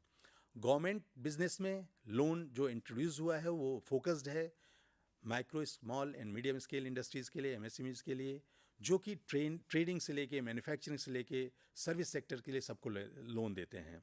बहुत सी लोन स्कीम हैं जो गवर्नमेंट प्रोवाइड करती है अपनी रिक्वायरमेंट के हिसाब से, उपभोक्ता जाके उसको चूज कर सकता है, बोरोवर चूज कर सकता है। उनका उद्देश्य बिजनेस की रिक्वायरमेंट के हिसाब से कई तरह से दी जाती है, उनकी सुविधा के लिए और सुगमता के लिए। मैं एक चार्ट आपको दिखा रहा हूं जिसमें बिजनेस लोन जो है आज की डेट में, पहला हमने मुद्रा लोन जो कि प्राइम मिनिस्टर मुद्रा योजना कुछ वर्ष पहले लॉन्च की गई थी, वो है। दूसरा है स्टैंड अप इंडिया, जिसमें कि हम रोजगार को बढ़ाने के लिए, कुछ सेक्टर को आगे ऊपर उठाने के लिए लोन देते हैं, बैंकिंग सेक्टर देता है। फिर MSME और पब्लिक सेक्टर बैंक द्वारा जो लोन, एक नई स्कीम कुछ वर्ष पहले सरकार ने लॉन्च की कि 59 मिनट में, मतलब 1 घंटे से 1 मिनट कम में लोन इन प्रिंसिपल अप्रूव हो जाता है। इतना बड़ा रिवोल्यूशन, क्योंकि बैंकों में आपको एक लंबी प्रक्रिया थी, डॉक्यूमेंटेशन में थोड़ा समय लगता है, लेकिन इन प्रिंसिपल अप्रूवल हो जाता है। और अगला हो गया आपका NSIC की, जो नेशनल स्मॉल स्केल कॉर्पोरेशन है, इंडस्ट्रीज कॉर्पोरेशन है, वो सब्सिडी के रूप में देके भी आपको मदद देती है। फिर क्रेडिट गारंटी स्कीम है CGS के तहत, वहाँ भी आपको फंडिंग मिलती है। मुद्रा लोन को मैं क्विकली हैंडल करता हूँ। मुद्रा लोन जो कि एक ऐसा लोन है जो 1 रुपये से लेके 10 लाख तक आपको लोन देता है, इसमें किसी सिक्योरिटी की ज़रूरत नहीं है, ऑनलाइन ले सकते हैं। काफ़ी तर बैंक को इसको उनको कहा गया है दें। और एक बात जान के आपको हैरानी होगी कि मुद्रा लोन के तहत लगभग आज की डेट में लगभग 35 लाख करोड़ लोग फ़ायदा ले चुके हैं। भारतवर्ष की इतनी बड़ी जनसंख्या इसको ले पा रही है। कोलेटरल फ्री लोन है, आप देख रहे होंगे ये लोन कोलेटरल फ्री है, इसमें बड़ा कॉम्पिटिटिव रेट है, बहुत सस्ते रेट में दिया जाता है और अमाउंट लिमिट 10 लाख तक है, क्योंकि ये सारे ऐसे वर्ग तबके को कवर करना है जिसमें कि एक बहुत सीमित ढंग से पैसा जाए। इसमें कोई प्रोसेसिंग चार्ज नहीं है, कोई रिपेमेंट चार्ज नहीं है, ये मैक्सिमम 5 साल के लिए लिया जा सकता है और इस पर वुमेन एंटरप्रेन्योर्स के लिए कंसेशनल रेट भी दिया जाता है। इसके बाद हम और मुद्रा लोन के बारे में कई टाइप्स की है, जिसमें कि 65 साल के ऊपर नहीं देते, 18 साल के ऊपर दिया जाता है, 65 साल के नीचे दिया जाता है। उनके पास कोई लोन डिफ़ॉल्ट नहीं होना चाहिए। इसको लोन को 3 भाग में बांटा गया है। एक तो बहुत छोटे खोमचे व्यापारियों के लिए, रिक्शे वालों के लिए 50,000 तक लोन, जिसको शिशु लोन बोलते हैं। एक किशोर लोन है जिसमें कि हम 50,000 से लेके 5 लाख तक का लोन की अवधि है और एक 5 लाख से लेके 10 लाख तक की लिमिट है, जो कि एक मझोले और अच्छे व्यापारी के लिए दिया जाता है। तो इस तरीके से 3 सीमा बनाई गई है। अब हम आते हैं स्टैंड अप इंडिया के लिए, जिसमें सिडबी को एथोराइज़ किया गया है कि कुछ SC ST कैटेगरी और वुमेन एंटरप्रेन्योर्स के लिए कुछ बैंकों को ये कहा गया कि एटलीस्ट आप 1 करोड़ तक लोन एक बार जरूर देंगे कि SC ST बोरोवर के लिए या 1 वुमेन बोरोवर के लिए। और ये स्टैंड अप इंडिया जो है बहुत इम्पॉर्टेंट तरीके से काम कर रहा है। इसके एलिजिबिलिटी के लिए इंटरप्राइजेज़ को ट्रेडिंग, मैन्युफैक्चरिंग या सर्विस सेक्टर में रहना चाहिए, उसमें वो ये स्कीम कर सकते हैं। और नॉन इंडिविजुअल इंटरप्राइजेज़ के लिए 51% शेयर होल्डिंग का स्टेक SC ST होना मैंडेटरी है या वुमेन एंटरप्रेन्योर द्वारा होना चाहिए। इसके बाद मैं स्टैंड अप इंडिया को डील करता हूँ। स्टैंड अप इंडिया के इंटरेस्ट रेट में जो रेट ऑफ इंटरेस्ट है MCLR, जो कि हमें मालूम है कि एक बैंक का बेसिक रेट है, उस पे 3% जोड़ के दिया जाता है टेन्योर प्रीमियम में। इसका 10 लाख से लेकर 1 करोड़ तक लोन दिया जाता है। 75% के प्रोजेक्ट तक इसमें स्टैंड अप इंडिया में लोन दिया जाता है और इसमें बोरोवर के कंट्रीब्यूशन के साथ साथ कन्वर्जेंस सपोर्ट के साथ भी स्कीम 25% को कवर कर देते हैं, जो मार्जिन मनी की बात होती है। इसके बाद मैं PSB MSME लोन के बारे में 59 मिनट के लोन की बात कर रहा था, जो कि 2018 में लॉन्च हुआ। बहुत कमाल का लोन है। आप सारे पेपर्स ऑनलाइन अप्लाई करिए, 59 मिनट में आपको लोन सैंक्शन होता है, फिर 6-7 दिन लगता है, आप डॉक्यूमेंटेशन करके लोन अवेल कर सकते हैं। इसके बाद जो ढेर सारे उसके फीचर्स हैं, 8.5% का रेट ऑफ इंटरेस्ट है, लोन 1 लाख से लेके 5 करोड़ तक ले सकते हैं और इसमें बहुत सी और सुविधाएं हैं जो आप स्लाइड पे देख सकते हैं। इसके बाद मैं थोड़ा सा स्लाइड्स को बढ़ाना चाह रहा हूँ क्योंकि थोड़ी समय की सीमा हो रही है। इसमें कोई सिक्योरिटी रिक्वायर्ड नहीं है। इसमें लैंड बिल्डिंग के लिए भी फाइनेंस के लिए दिया जाता है। इसके बाद मैं क्रेडिट गारंटी स्कीम पे आता हूँ। क्रेडिट गारंटी स्कीम में सरकार ने कुछ ऐसे बैंकिंग व्यवस्था भी दी जिसमें आपकी गारंटीज़ लेके आपको सुविधा दी जाती है, चाहे वो टेंडर की सुविधा हो, चाहे वो MSME को व्यवस्था देनी है, उसमें कोई सिक्योरिटी डिपॉजिट की ज़रूरत नहीं होती और लैंड बिल्डिंग के लिए भी फाइनेंस किया जाता है। इसके बाद इसमें आप देखेंगे कि जो NSIC की सब्सिडीज़ हैं, जिसमें टेंडर्स आपको फ्री ऑफ कॉस्ट दिया जाता है, कोई सिक्योरिटी डिपॉजिट की ज़रूरत नहीं है, लैंड बिल्डिंग की फाइनेंसिंग हो जाती है, ये सारी सुविधाएं हैं। क्रेडिट गारंटी स्कीम में ढेर सारी चीज़ें होती हैं। ये सारे साइलेंट फीचर्स हैं जिसको कि हम activities, micro small, low rate of interest, more than 100 MAU सब किए जा सकते हैं।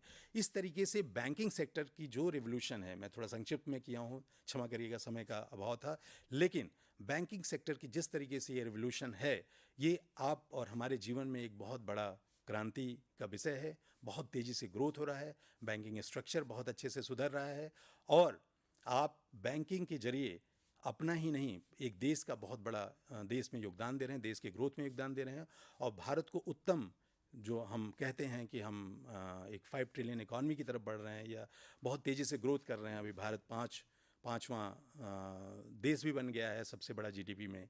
तो इस तरीके से हम ग्रो कर सकते हैं। धन्यवाद, बहुत बहुत आपको धन्यवाद, आभार, धन्यवाद।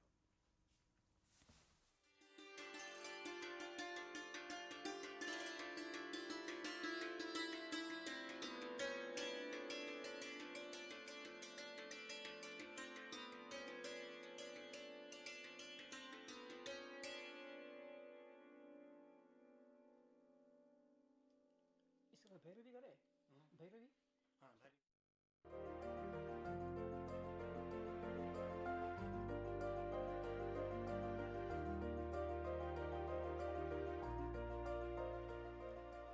In the current global economy and digital era, learn or perish is the order of the day for all adults in all sectors of life. As a result, adult education and lifelong learning have assumed great significance. IGNOU as a national university has played its role by way of coming up with the Master of Arts in Adult Education program, MAAE. MAAE program focuses on different aspects of theory and practice, policies and programs, as well as research, among other things related to adult education. MAE is a 2-year modular program with multiple entry and exit options. Students who complete first year of the program will be awarded with the postgraduate diploma in adult education. In case they want to continue, they will complete the second year program and they will be awarded with the Master of Arts in adult education. MAE program consists of 10 courses, 5 courses in each year, 8 theory courses, 6 credits worth, and 1 practical course of 10 credits in the first year and 1 dissertation course of 10 credits in the second year. Practical course of MAAE is divided into 3 components, namely community-based practical activities, workshop-based practical activities, and adult education training center or institution-based practical activities. And the student has to complete all the 3 components for completion of this practical course. The minimum qualification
Yeah, good afternoon, viewers.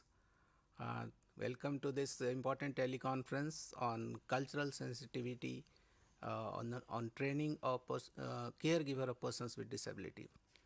The role of caregivers, you might be knowing that it's very important for persons with disability. And the culture itself is a very broad term which differs in a many way. And the cultural sensitivity is also one of the very important concept, that every culture must have some sensitivity, or the sensitivity also differs from culture to culture. So how these cultural sensitivity impact the caregiving of persons with disability? This today topic will deliberate upon that, and for deliberation on the topic we have our expert Professor S.P.K. Jaina, who is a renowned expert in clinical psychology and professor in Delhi University, Department of Applied Psychology. So Professor Jaina has a long and very vast experience in clinical psychology and dealing with psychological problem as well as the persons with disability. So we are fortunate to have Professor Jaina with us to deliberate upon this topic. So our first question from Professor Jaina is that, sir, what is cultural sensitivity? If you can elaborate on this for our viewers, I think it will be good for all of us. Yes. Thank you, sir. Over to you. All of us live in cultures. The cultures in our own families. We live in culture of a country. We share the culture. But many times we are not concerned about the culture. We are so familiarized with our culture that we lose sensitivity about our culture. And particularly while dealing with people with disabilities, you have to be concerned about the culture, you have to be aware about the culture. Cultural sensitivity is some kind of awareness about the culture in which people live. And the people with disabilities live in special culture of their own. And when you extend therapeutic services, you must be concerned, you must be aware, you must be knowledgeable about the culture in which they live. And when the therapy conforms to the culture, understand the culture, the therapist understands the culture, the intervention program becomes very effective. That is why what we mean by culture is being sensitive to one's own culture, the culture in which you live and the culture in which other people live. Basically, it is something like one has to understand the cultural background of an individual. So one should have awareness about the culture and the cultural differences. One need not make any value judgment about the culture, good or bad. You may not discriminate value the culture. You can understand the culture, but you should not make a distinction between good culture or bad culture. Culture is a culture. So this is what is called cultural sensitivity. Now, culture has been defined in different ways. Psychologists have defined in their own ways. The anthropologists have defined in their own ways, and we define the culture in many ways. For instance, one of the definition of culture is that it includes not only the custom, the routines, scripts, the independent hierarchies of nature of relationships, the mental images, but also participation in culture. So one aspect is the content of the culture, the custom that you follow in a culture, routines that you follow in a culture. The other aspect is participation in a culture. You do rituals, you participate in many activities of the culture, and that is how the culture becomes a living thing. It becomes a vibrant thing. You share, participate, and you learn about the culture. That is why we believe that culture is basically a toolkit. Toolkit means we use culture for our purposes. We have a readiness to respond to people in a particular manner because the culture has taught us to respond in that manner. That is why it is important to understand the culture of an individual. Now, there are different views, as I told you. One view is a traditional view that I told you. There is another view which is the interactive view, a dynamic view. Interactive view means the culture is one in which we share, learn, experience, and perform. It is the context for learning, development, and participating in daily cultural practices and social interactions. So what we do is not only that we remain in a culture, we remain in a particular culture, but also we share our culture to others. We learn from the cultural experiences that we have by participating with others. So these practices are important. Social interactions are important, and that prepares us to respond in a particular manner. It helps us to make sense out of the social world and shapes our thinking and actions. That is why this is very important. So if you take this definition, the dynamic definition of culture, that includes the action patterns also, preparedness regarding the culture. Now, as far as the disability is concerned, every disabled person shares a culture. But sometimes, because of the kind of negative thinking that we have about people with disabilities, it conjectures with a history of segregation, helplessness, anxiety, fear, ambivalence, pity, and so on. We consider people with disability because they suffer from some kind of infirmity, impairment. We used to have a lot of negative ideas about people with disabilities, and we feel probably they are lacking something, that is why they cannot share with the culture. With this belief, if we deal with people with disabilities, it restricts our interaction with people with disabilities. Therefore, one has to be very conscious and cautious about the kind of culture they share.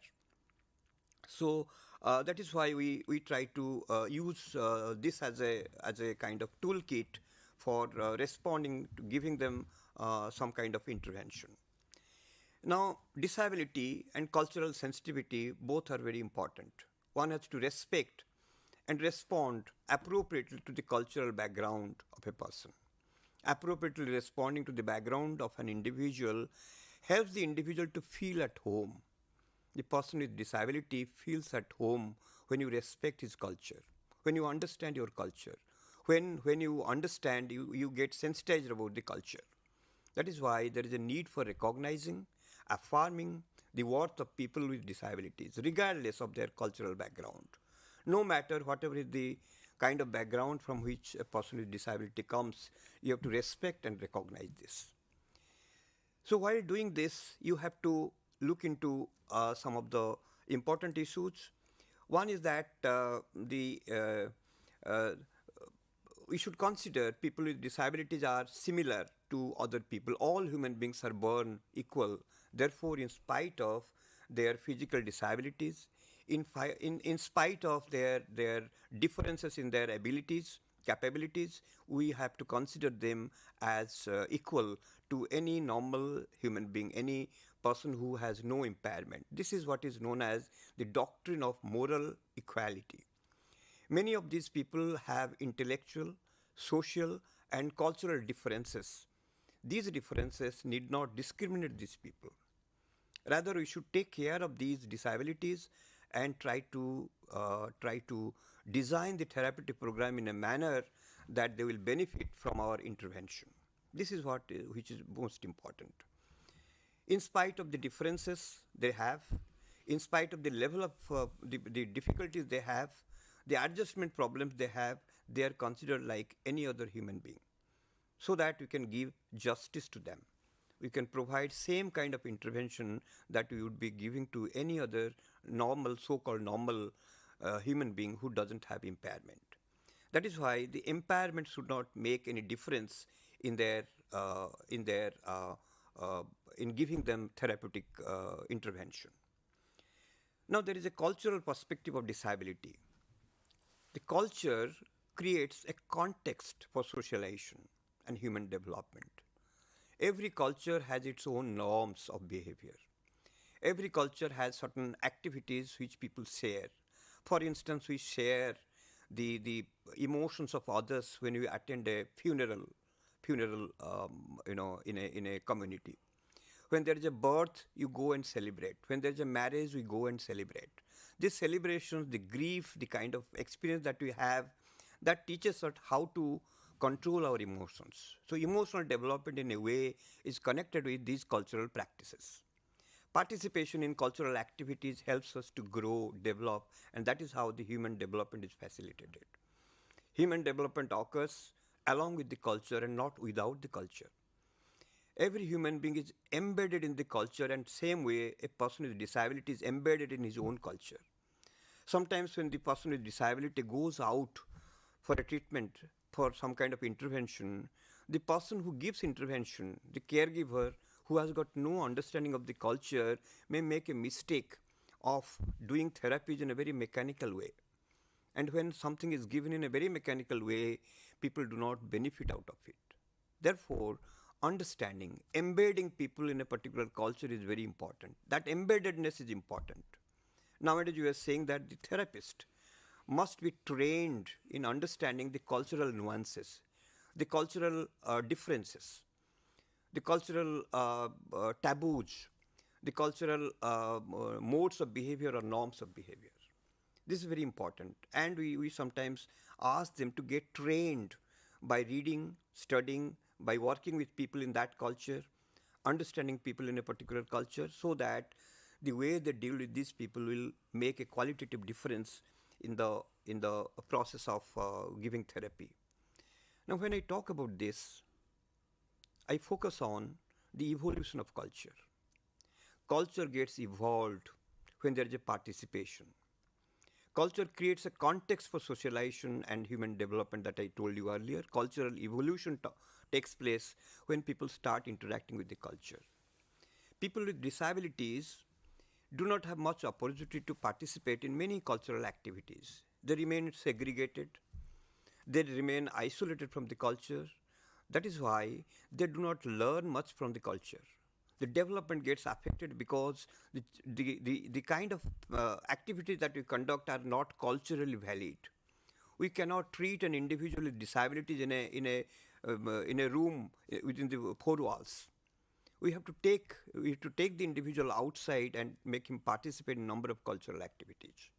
This is very important for them to learn naturally the cultural norms of behavior. That is why it is so important. Evolution in the culture occurs not by just understanding the culture, but interacting with the culture. When you give more scope for people with disabilities, they go and interact with other people. People come to understand what intellectual disability is. So what is language disability, what is physical disability, they come to know much better when they participate, they interact, and they understand that these people can interact to a very large extent in many areas. The taboos get over, the barriers can be removed, can resolve if people are allowed to interact with people from the same culture and cultures outside a given culture. This is a very important issue. That's very good, Professor Jena. One thing it's coming to my mind that culture and cultural activity. I think cultural activity is the manifestation of culture. So how this cultural activity or culture as a whole affect the caregiver, so that their training is important in a cultural perspective. Yes. How the care and what are the types of caregiver which provide their services or care for the care and cause of persons with disability. Yes. Normally we get two types of caregivers who interact with people with disabilities. One group of caregivers are called primary caregivers, who stay with the family in which the person with disability lives. For instance, a mother, a father, anybody who shares the same culture. So he or she comes from the same culture. Father, mother, peers who come from the same culture. Now what is most important is that although they come from the same culture, they are not sensitive about the culture, that they belong to a particular culture. The child has to participate in a number of cultural activities. They become insensitive when they don't allow the child to participate in a number of cultural activities which other people share. In that case, we say that they create a barrier even if they come from the same culture. On the other hand, there are another group of therapists, trained people who come from outside the culture. A physiotherapist, a clinical psychologist, a special educator who comes to teach the child. He or she comes from another culture. He or she has an understanding of her own culture, his own culture, but doesn't have much of understanding about the culture from which the child with disability comes. In this sense, we say that let the person get accultured. Let the person understand about the culture of the person with disability so that he can offer good services. Now, for instance, somebody speaks Hindi and somebody is speaking another language, Indian language, maybe Telugu, Tamil, Odia or other language. A physiotherapist, for instance, he has to give physiotherapy and doesn't have much of linguistic interaction.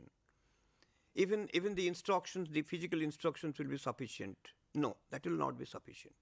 One needs to speak to the other individual. So when we are trying to give any kind of interaction, we make it a must.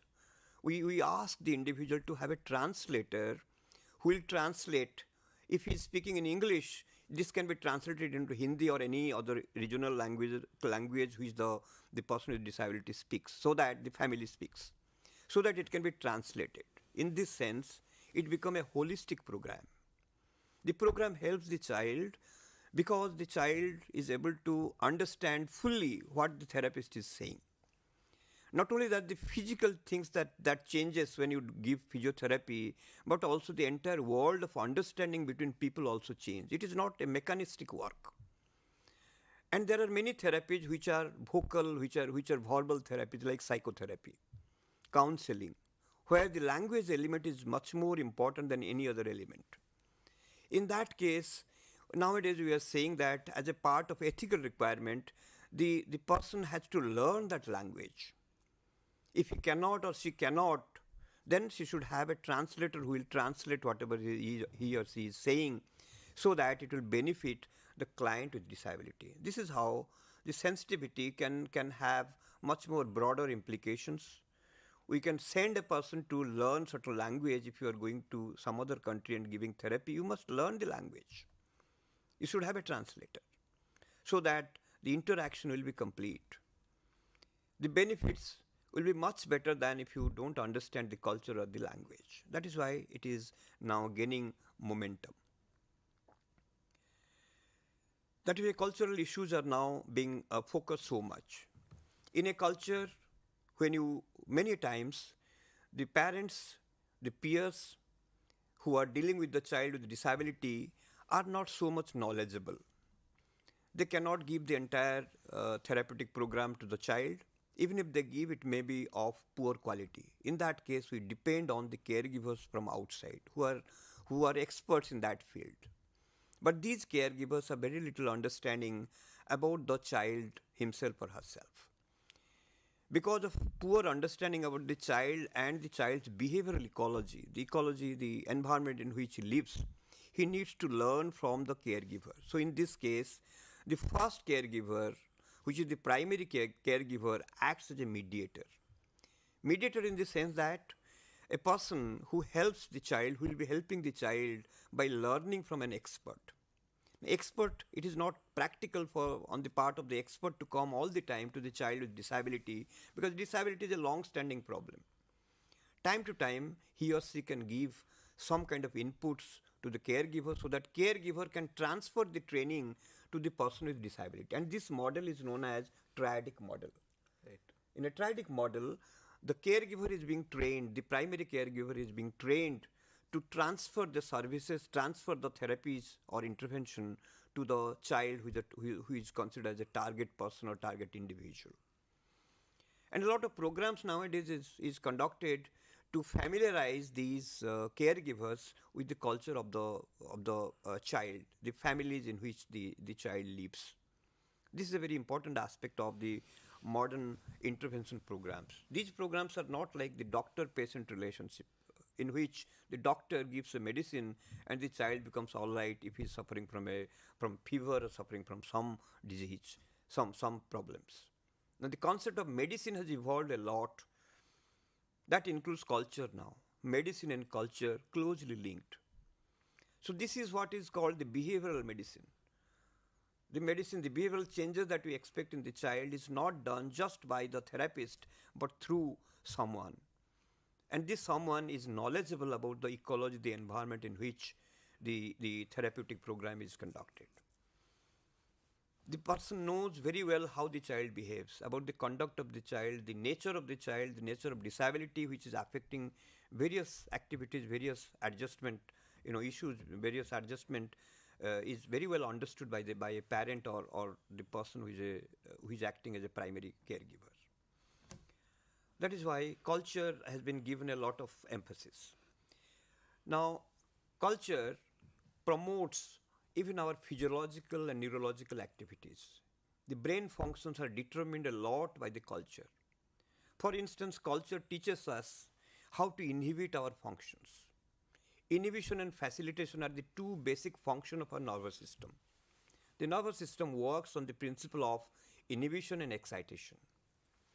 So these behavioral inhibitions are in many ways are created by the environment, by the culture itself. Where to speak, where not to speak, where to act and where not to act are being taught by the family members, and that becomes a culture. With whom you should interact, with whom you should not interact, that is being taught by the parents. For instance, many parents do not allow their child with intellectual disability to mingle with other children because they make caricature, they ostracize, they do not mingle well with this child. This is a barrier for interaction. This barrier has to be overcome. And here, if the parent doesn't allow the child to speak, to interact with other people, then the child becomes shy. Shyness develops out of inhibitions. There are other children who have got conduct disorder. The behaviors are so open and facilitated that the parents never stop any of these behaviors, even if these behaviors are highly objectionable. In that case, the child may show a lot of behaviors which are unacceptable to other people. So shyness, lack of inhibition, a lot of inhibition and lack of inhibition are conditioned by the culture in which the child lives. And these are the situations where you have to talk to the parents and modify the behavior of the parent to see that they control the child accordingly. Professor Jana, just sorry to interrupt. So far as the culture is concerned, because now the disability is no more a medical issue only, rather it is more a social issue. Yes. So I think culture is more important for society also. So when it is considered a social issue, this because disability, I mean rehabilitation is a process, and it's a lot of interventions are take place in between, right from the beginning, right from the identification to mainstreaming. A lot of intervention process are there. So is there any impact of culture on intervention also? Yes, definitely. Culture modulates the intervention program. Let me give an example. A therapist does very well. He treats the child very well. The child was aggressive, and he was given psychotherapy, behavior therapy, and so on, different kind of therapies, and the child benefited out of it. The family was very happy that the child is no more aggressive, and family says, "We have brought this gift for you." A therapist will not accept the gift according to the principles of the ethical standards. Yes. But since it is a cultural issue, if you accept the gift, people feel happy, and they feel much more connected with the therapist. They feel as if the therapist is one of the family members, one of the member of the family. In that case, accepting a gift is not bad. In fact, the individual is respecting the culture of the family. The family wants to give something away because of good therapeutic intervention. In that case, we say that, okay, you can accept this and go beyond the ethical standards that is to be maintained, because it is an ethical requirement now. And many times there are cultural things like somebody says, I'm using this bangle, this bracelet, which is helping me. Let it help. Some people have belief systems which are very much connected with certain facts and artifacts. Somebody using a bangle, a bracelet, and saying that I'm feeling much better. Somebody is using a tabiz, or somebody is using a cross and feels much better. Let it be there. These cultural artifacts act as symbols. And they are symbolic things which they possess. When they look at this symbol, they feel much better. When they possess it, they feel much better. It is not anti-therapeutic until unless it is being used negatively, until unless it affects the behavior badly. It means we accept belief as well. Yes, as in our therapeutic very process much, also. very much, Yes. yeah. So belief has an important place in therapy. Yes, belief system plays a very important role. In You have to therapeutic believe process, your yes. therapist also. Yeah. If you feel the therapist is no good, he's not speaking your language, he's not understanding your culture, right? Somebody enters to the house wearing the shoes, right? In many houses, shoes are not allowed inside the house. It has to be kept outside. It means you are violating the cultural norms. You may not be knowing that. Gradually, when you interact with the family, with this particular group of people, you understand that you have to maintain some kind of behavioral standards to interact with them. They feel much better. If you speak their language, even if you learn very little, you speak few words, they feel much better. They feel embedded in the culture. They feel that the person belongs to my culture. That is why many times the therapists initiate to participate in the activities which are conducted in the family itself. Maybe some marriages, some birthday parties, maybe some other activities which are being done, with other people. One can participate in that to be a part of that culture. It enhances the confidence also. Yes, the whole definitely. family. Yes. So we have to rethink about the therapy that we have been giving for years. We have to rethink that therapy is not like giving a tablet, giving a medicine, and the person will benefit from the medicine. Behavioral medicine has expanded a lot. It tries to understand the culture, the mentality, the psychology of the individual, the way the individual interacts with different things. These are stimulus controls. A tabiz, maybe a cross, or maybe a bangle with some symbolism, some symbol that benefits the individual much better than 100 hours of psychotherapy. I see.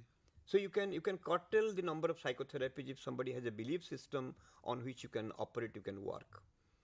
So this will compensate a lot of deficiencies which are there in the therapeutic world, in the therapeutic activities. Sometimes we never know about the kind of rituals they are involved in. Many rituals reduce your anxiety. Many rituals make you feel good. For instance, doing puja, worship. In every religion, there is a scope for worship, spirituality. Spirituality is an important aspect of our culture. A person who is not doing puja, worship and all these because of his disability, or he is not allowed to do that, he feels distressed that other people are doing, I am not able to do this. Pujas are being held in different seasons, and a child with disability is not allowed to go there. He feels fish out of water. He doesn't feel embedded in the culture, and that is why he feels alone. He feels isolated. He feels discriminated. This sense of discrimination, negative discrimination, this sense of isolation creates a lot of psychological problems. That is why in order to address these psychological issues, you have to embed the individual in the community, activities, in the cultural activities which are being conducted in a family. This plays a very important role. Psychotherapy is not a you can say that a specific type of a specific design.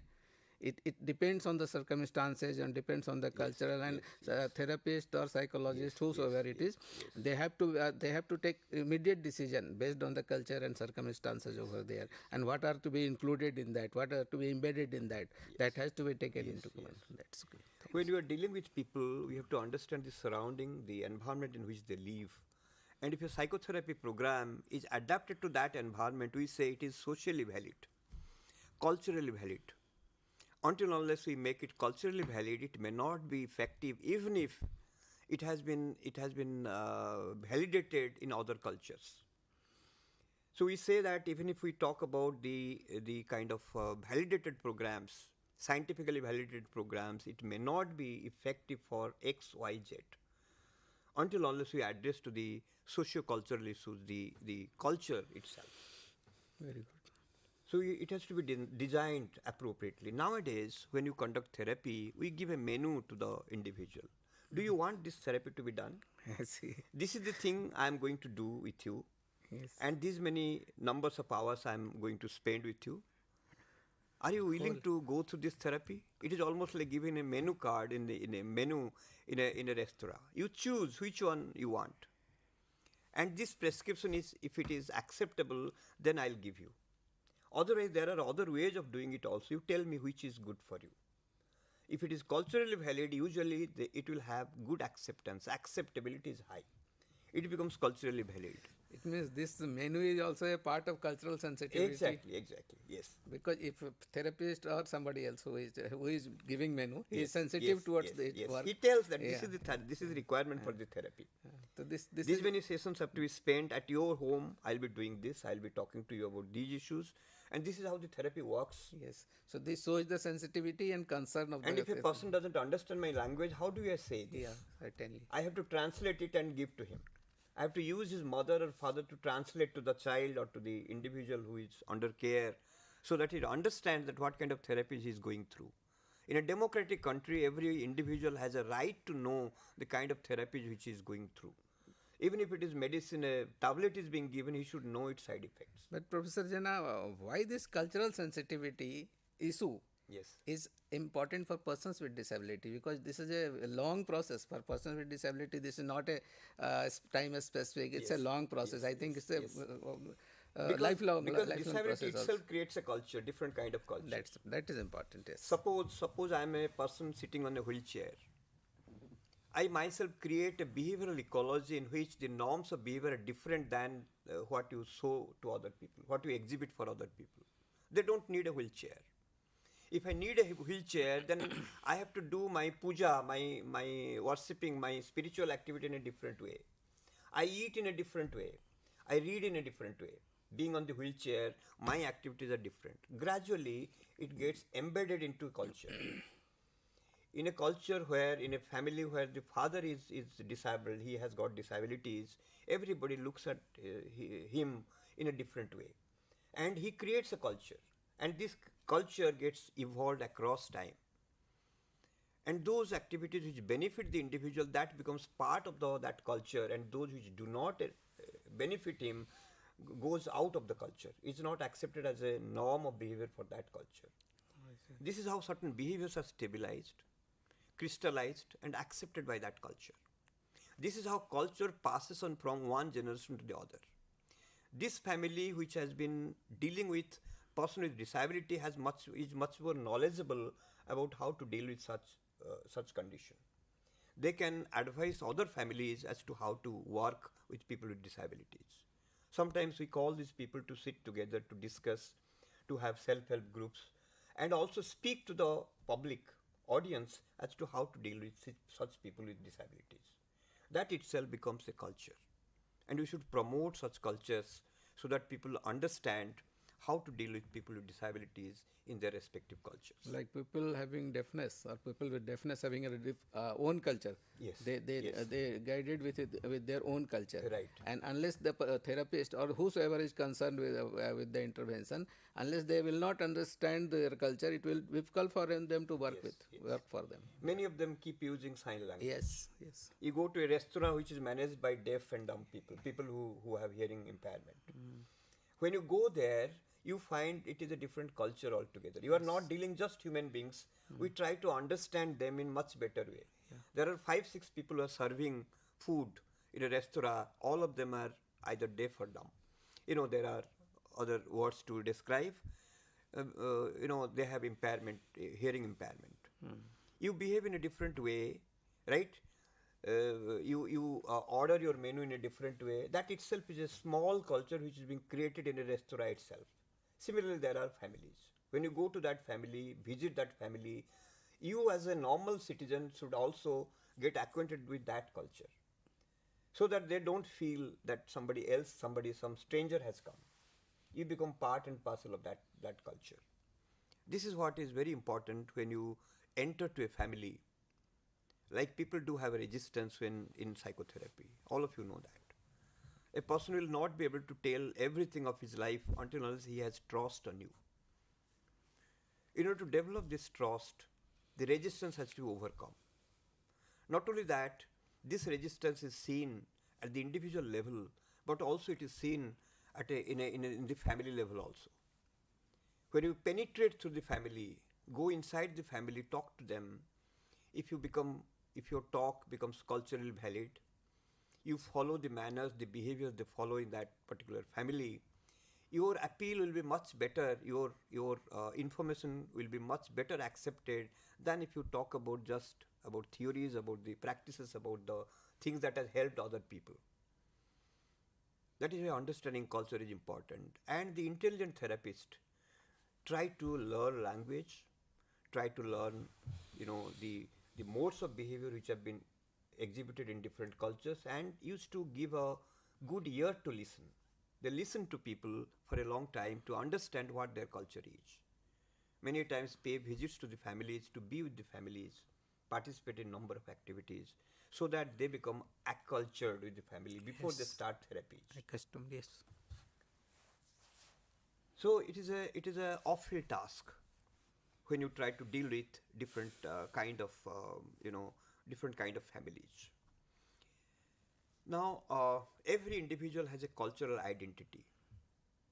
A person says, I belong to this family, I belong to this culture.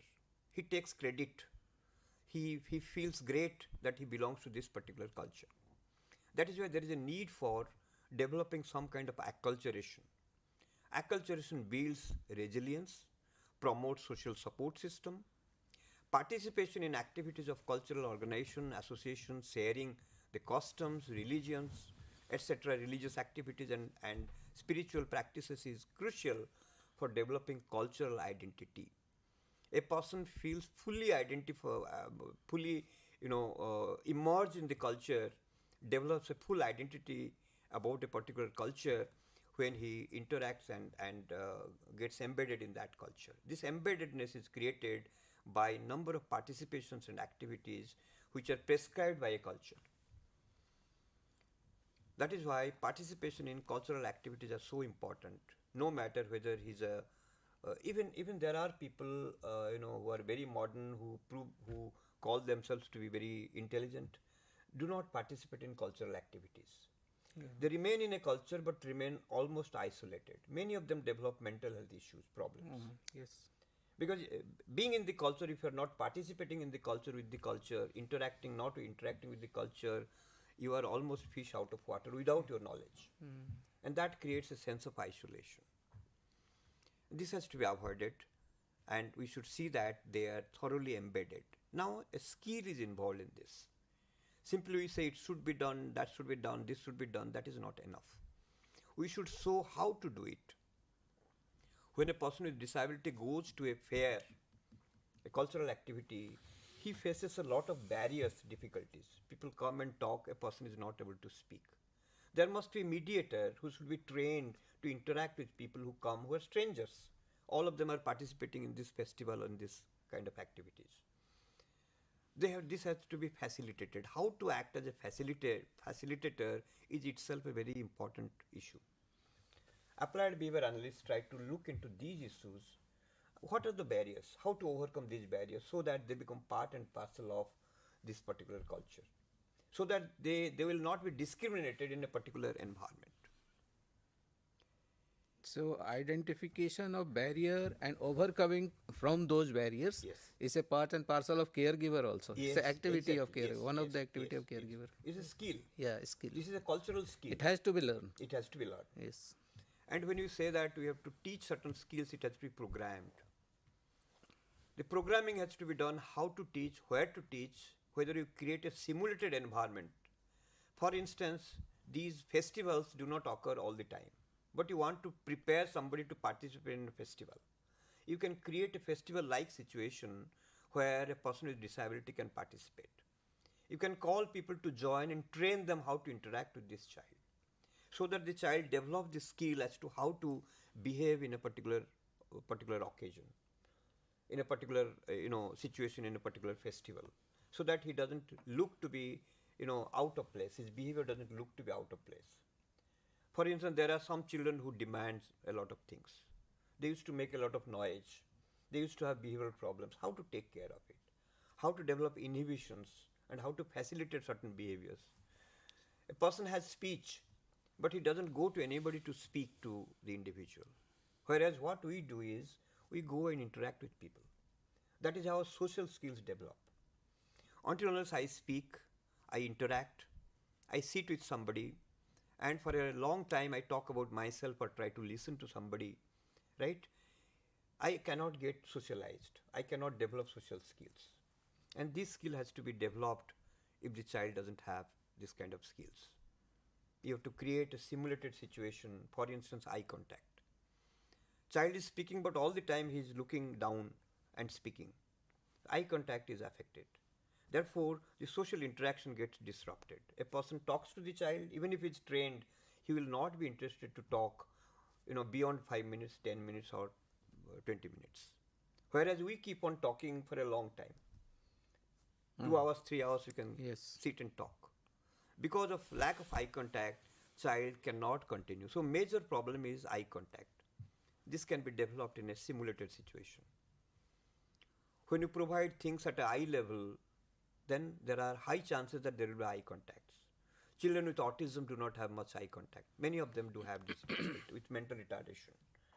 So the initial skill, the basic skills have to be taught: eye contact, how to speak longer, if you script it out, they can speak longer. If there is no script, they will not be able to speak from their mind. Thinking and speaking becomes difficult, right? Learning something, remembering something, and speaking becomes much easier. That is how you maintain longer interaction, verbal interaction with other people. And this is how the social skill grows and develops. So these are the methods and the ways we can develop a number of skills with children with disabilities. Now, when we talk about acculturation, when we talk about the cultural issues, we talk about addressing the cultural issues, and this addressing means You have to be concerned about the age, the gender, disability. There are two types of disabilities. One is the congenital disability, another is acquired disability. Religion, spirituality, ethnicity and racial identity, socioeconomic status. Let me give an example about the socioeconomic status. Many people who come from poor socioeconomic background, they don't feel like interacting with people who come from higher socioeconomic status. That becomes a barrier. The person with whom the child or the adult is interacting may not be knowing that you are coming from a low socioeconomic status. Yes. Maybe by changing the clothes, changing the language, changing the manners, you can bring up the children who can talk at their level. They don't have any speech problem. The only thing is that they think that they perhaps will not be able to interact in the same manner as the person does who is coming from higher socioeconomic status. This itself becomes a psychological barrier. You don't see anything outside, Yes. but it becomes a psychological barrier that I cannot interact with a person coming from higher socioeconomic status. In this case, you have to prepare them, behaviorally prepare them, so that he can speak at that level. He can interact at a higher level, at a better level, so that he becomes part and parcel of the interaction, the system of interaction, social interaction. And sometimes the national origin, somebody is coming from a Western country, somebody is coming from an Eastern country, they have difficulty in interacting with each other. These barriers are a bit difficult to remove immediately. It takes time to learn the language, to learn the manners. Nowadays, in our modern times, we interact with clients who are coming from other countries. In India, in Delhi, for instance, in Calcutta, in big cities, we get a lot of clients from other places. Somebody coming from Korea, South Korea, somebody coming from Japan, or somebody coming from other countries. We may develop a kind of situation where you try to pick up certain basic things in their linguistic communication. You understand better, you communicate better by picking up some language, at least basic language, rudimentary language, but you have to spend time for this. And that makes you much more closer to your client. There are manners, there are ways of looking at it. There are some therapies for which linguistic communication is not so much important. In those therapies, you can interact very well, but there are some therapies in which you need language. Language is most important. These are language intensive programs. That is why learning a language is very important. There are some practical recommendations for the caregivers.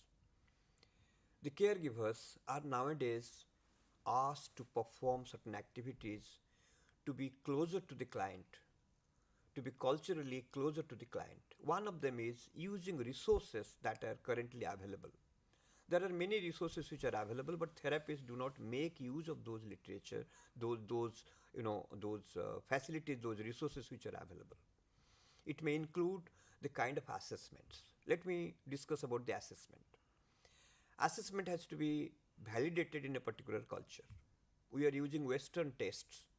These tests are not culturally valid. Many of these tests are not culturally valid, but still we use these tests. And it is required. We require to translate these scales, these tests into the regional languages so that people can understand. Instead of just doing an instant translation, you should get validated. Instead of using standard tests, you can use a lot of criterion reference tests so that you don't need so much of standardization. You can use those tests to assess certain behaviors. For instance, feeding self, eating. For this, you don't have to use a standardized test. You try to make a child or the parent understand how the child is feeling food. The food can be measured to tell the parent, look, this much of food is spilled when the child is eating. That becomes the baseline. And teach the parents as to how to feed the child, how to teach the child to feed himself or herself. Applied behavior analysis may be used to understand as to how to perform in a better way. And you keep on taking baselines and repeated measures so that you understand how food intake improves and waste reduces. I think it is important for all such self-help skills. Yes, all self-help skills can be taught in that manner. Yes. Instead of using much of language components, you can use more of behavioral components so that they can learn. And it differs from faster. culture to culture also. Yes. The second issue which I would like to emphasize is that feedback is important. When you give services, feedbacks are important. How the parents look at your services, whether the services are adequate or not, what do you lack in providing services? Service providers, what I said is caregiver two, the experts, so-called experts who demonstrate, who work with the child, they may have some deficits in terms of language, in terms of behavior, in terms of the cultural validity, whether their, the instruction they are giving are very clear to the parents or not. These are few things for which feedback has to be taken. The third thing which is important is the cultural beliefs and norms which are followed. As I told you earlier, one has to understand the cultural norms. The manner you sit and eat itself is determined by the culture. In some cultures, in some families, people sit on the floor, cross-legged and eat. They eat with hands. So if you are trying to introduce a spoon, it may take longer time to learn this feeding, self-feeding activity than if you ask him simply use your hand. And our hands are beautiful organs which can hold things with such precision which you cannot do with a spoon. It's a fine Spoon may be much more useful in places where the place is very cold. They don't want to use their hands and they have to wash their hand number of times. But in a country temperate climate like ours, you can use hand very well. Yeah. And by using hand, the functionality of the hand can be improved. The precision can improve. Gross the and way fine. you hold things that can improve by using it. Yes. But if you don't use, you may lose those skills. Yeah, gross It is motor and more- fine motor. It is more important for people who have got physical disabilities, intellectual disabilities than anybody else. Yes. We may not lose this skill because you keep on using hand in different ways. Yeah. While driving, while interacting with the other activities, people, all the holding number of objects. But children who are living at home, they have very limited exposure to the outer world. That is why you have to use those things which are natural, which are culturally valid, so that they pick up these behaviors very well. Everybody is eating with their hands. The parents are eating, the father is eating, mother is eating, sisters and brothers are eating, but this child is eating with spoon. Because the therapist has learned how to teach a person to hold a spoon. yes. It is being written in some text where what to teach and how to teach, and this is being written by some Western author. That is why we have to make our therapy culturally valid. Adaptation is important. Adaptation is very important. You are right. Yes. Adaptation is important, and this is called prosthetic environment. Yeah.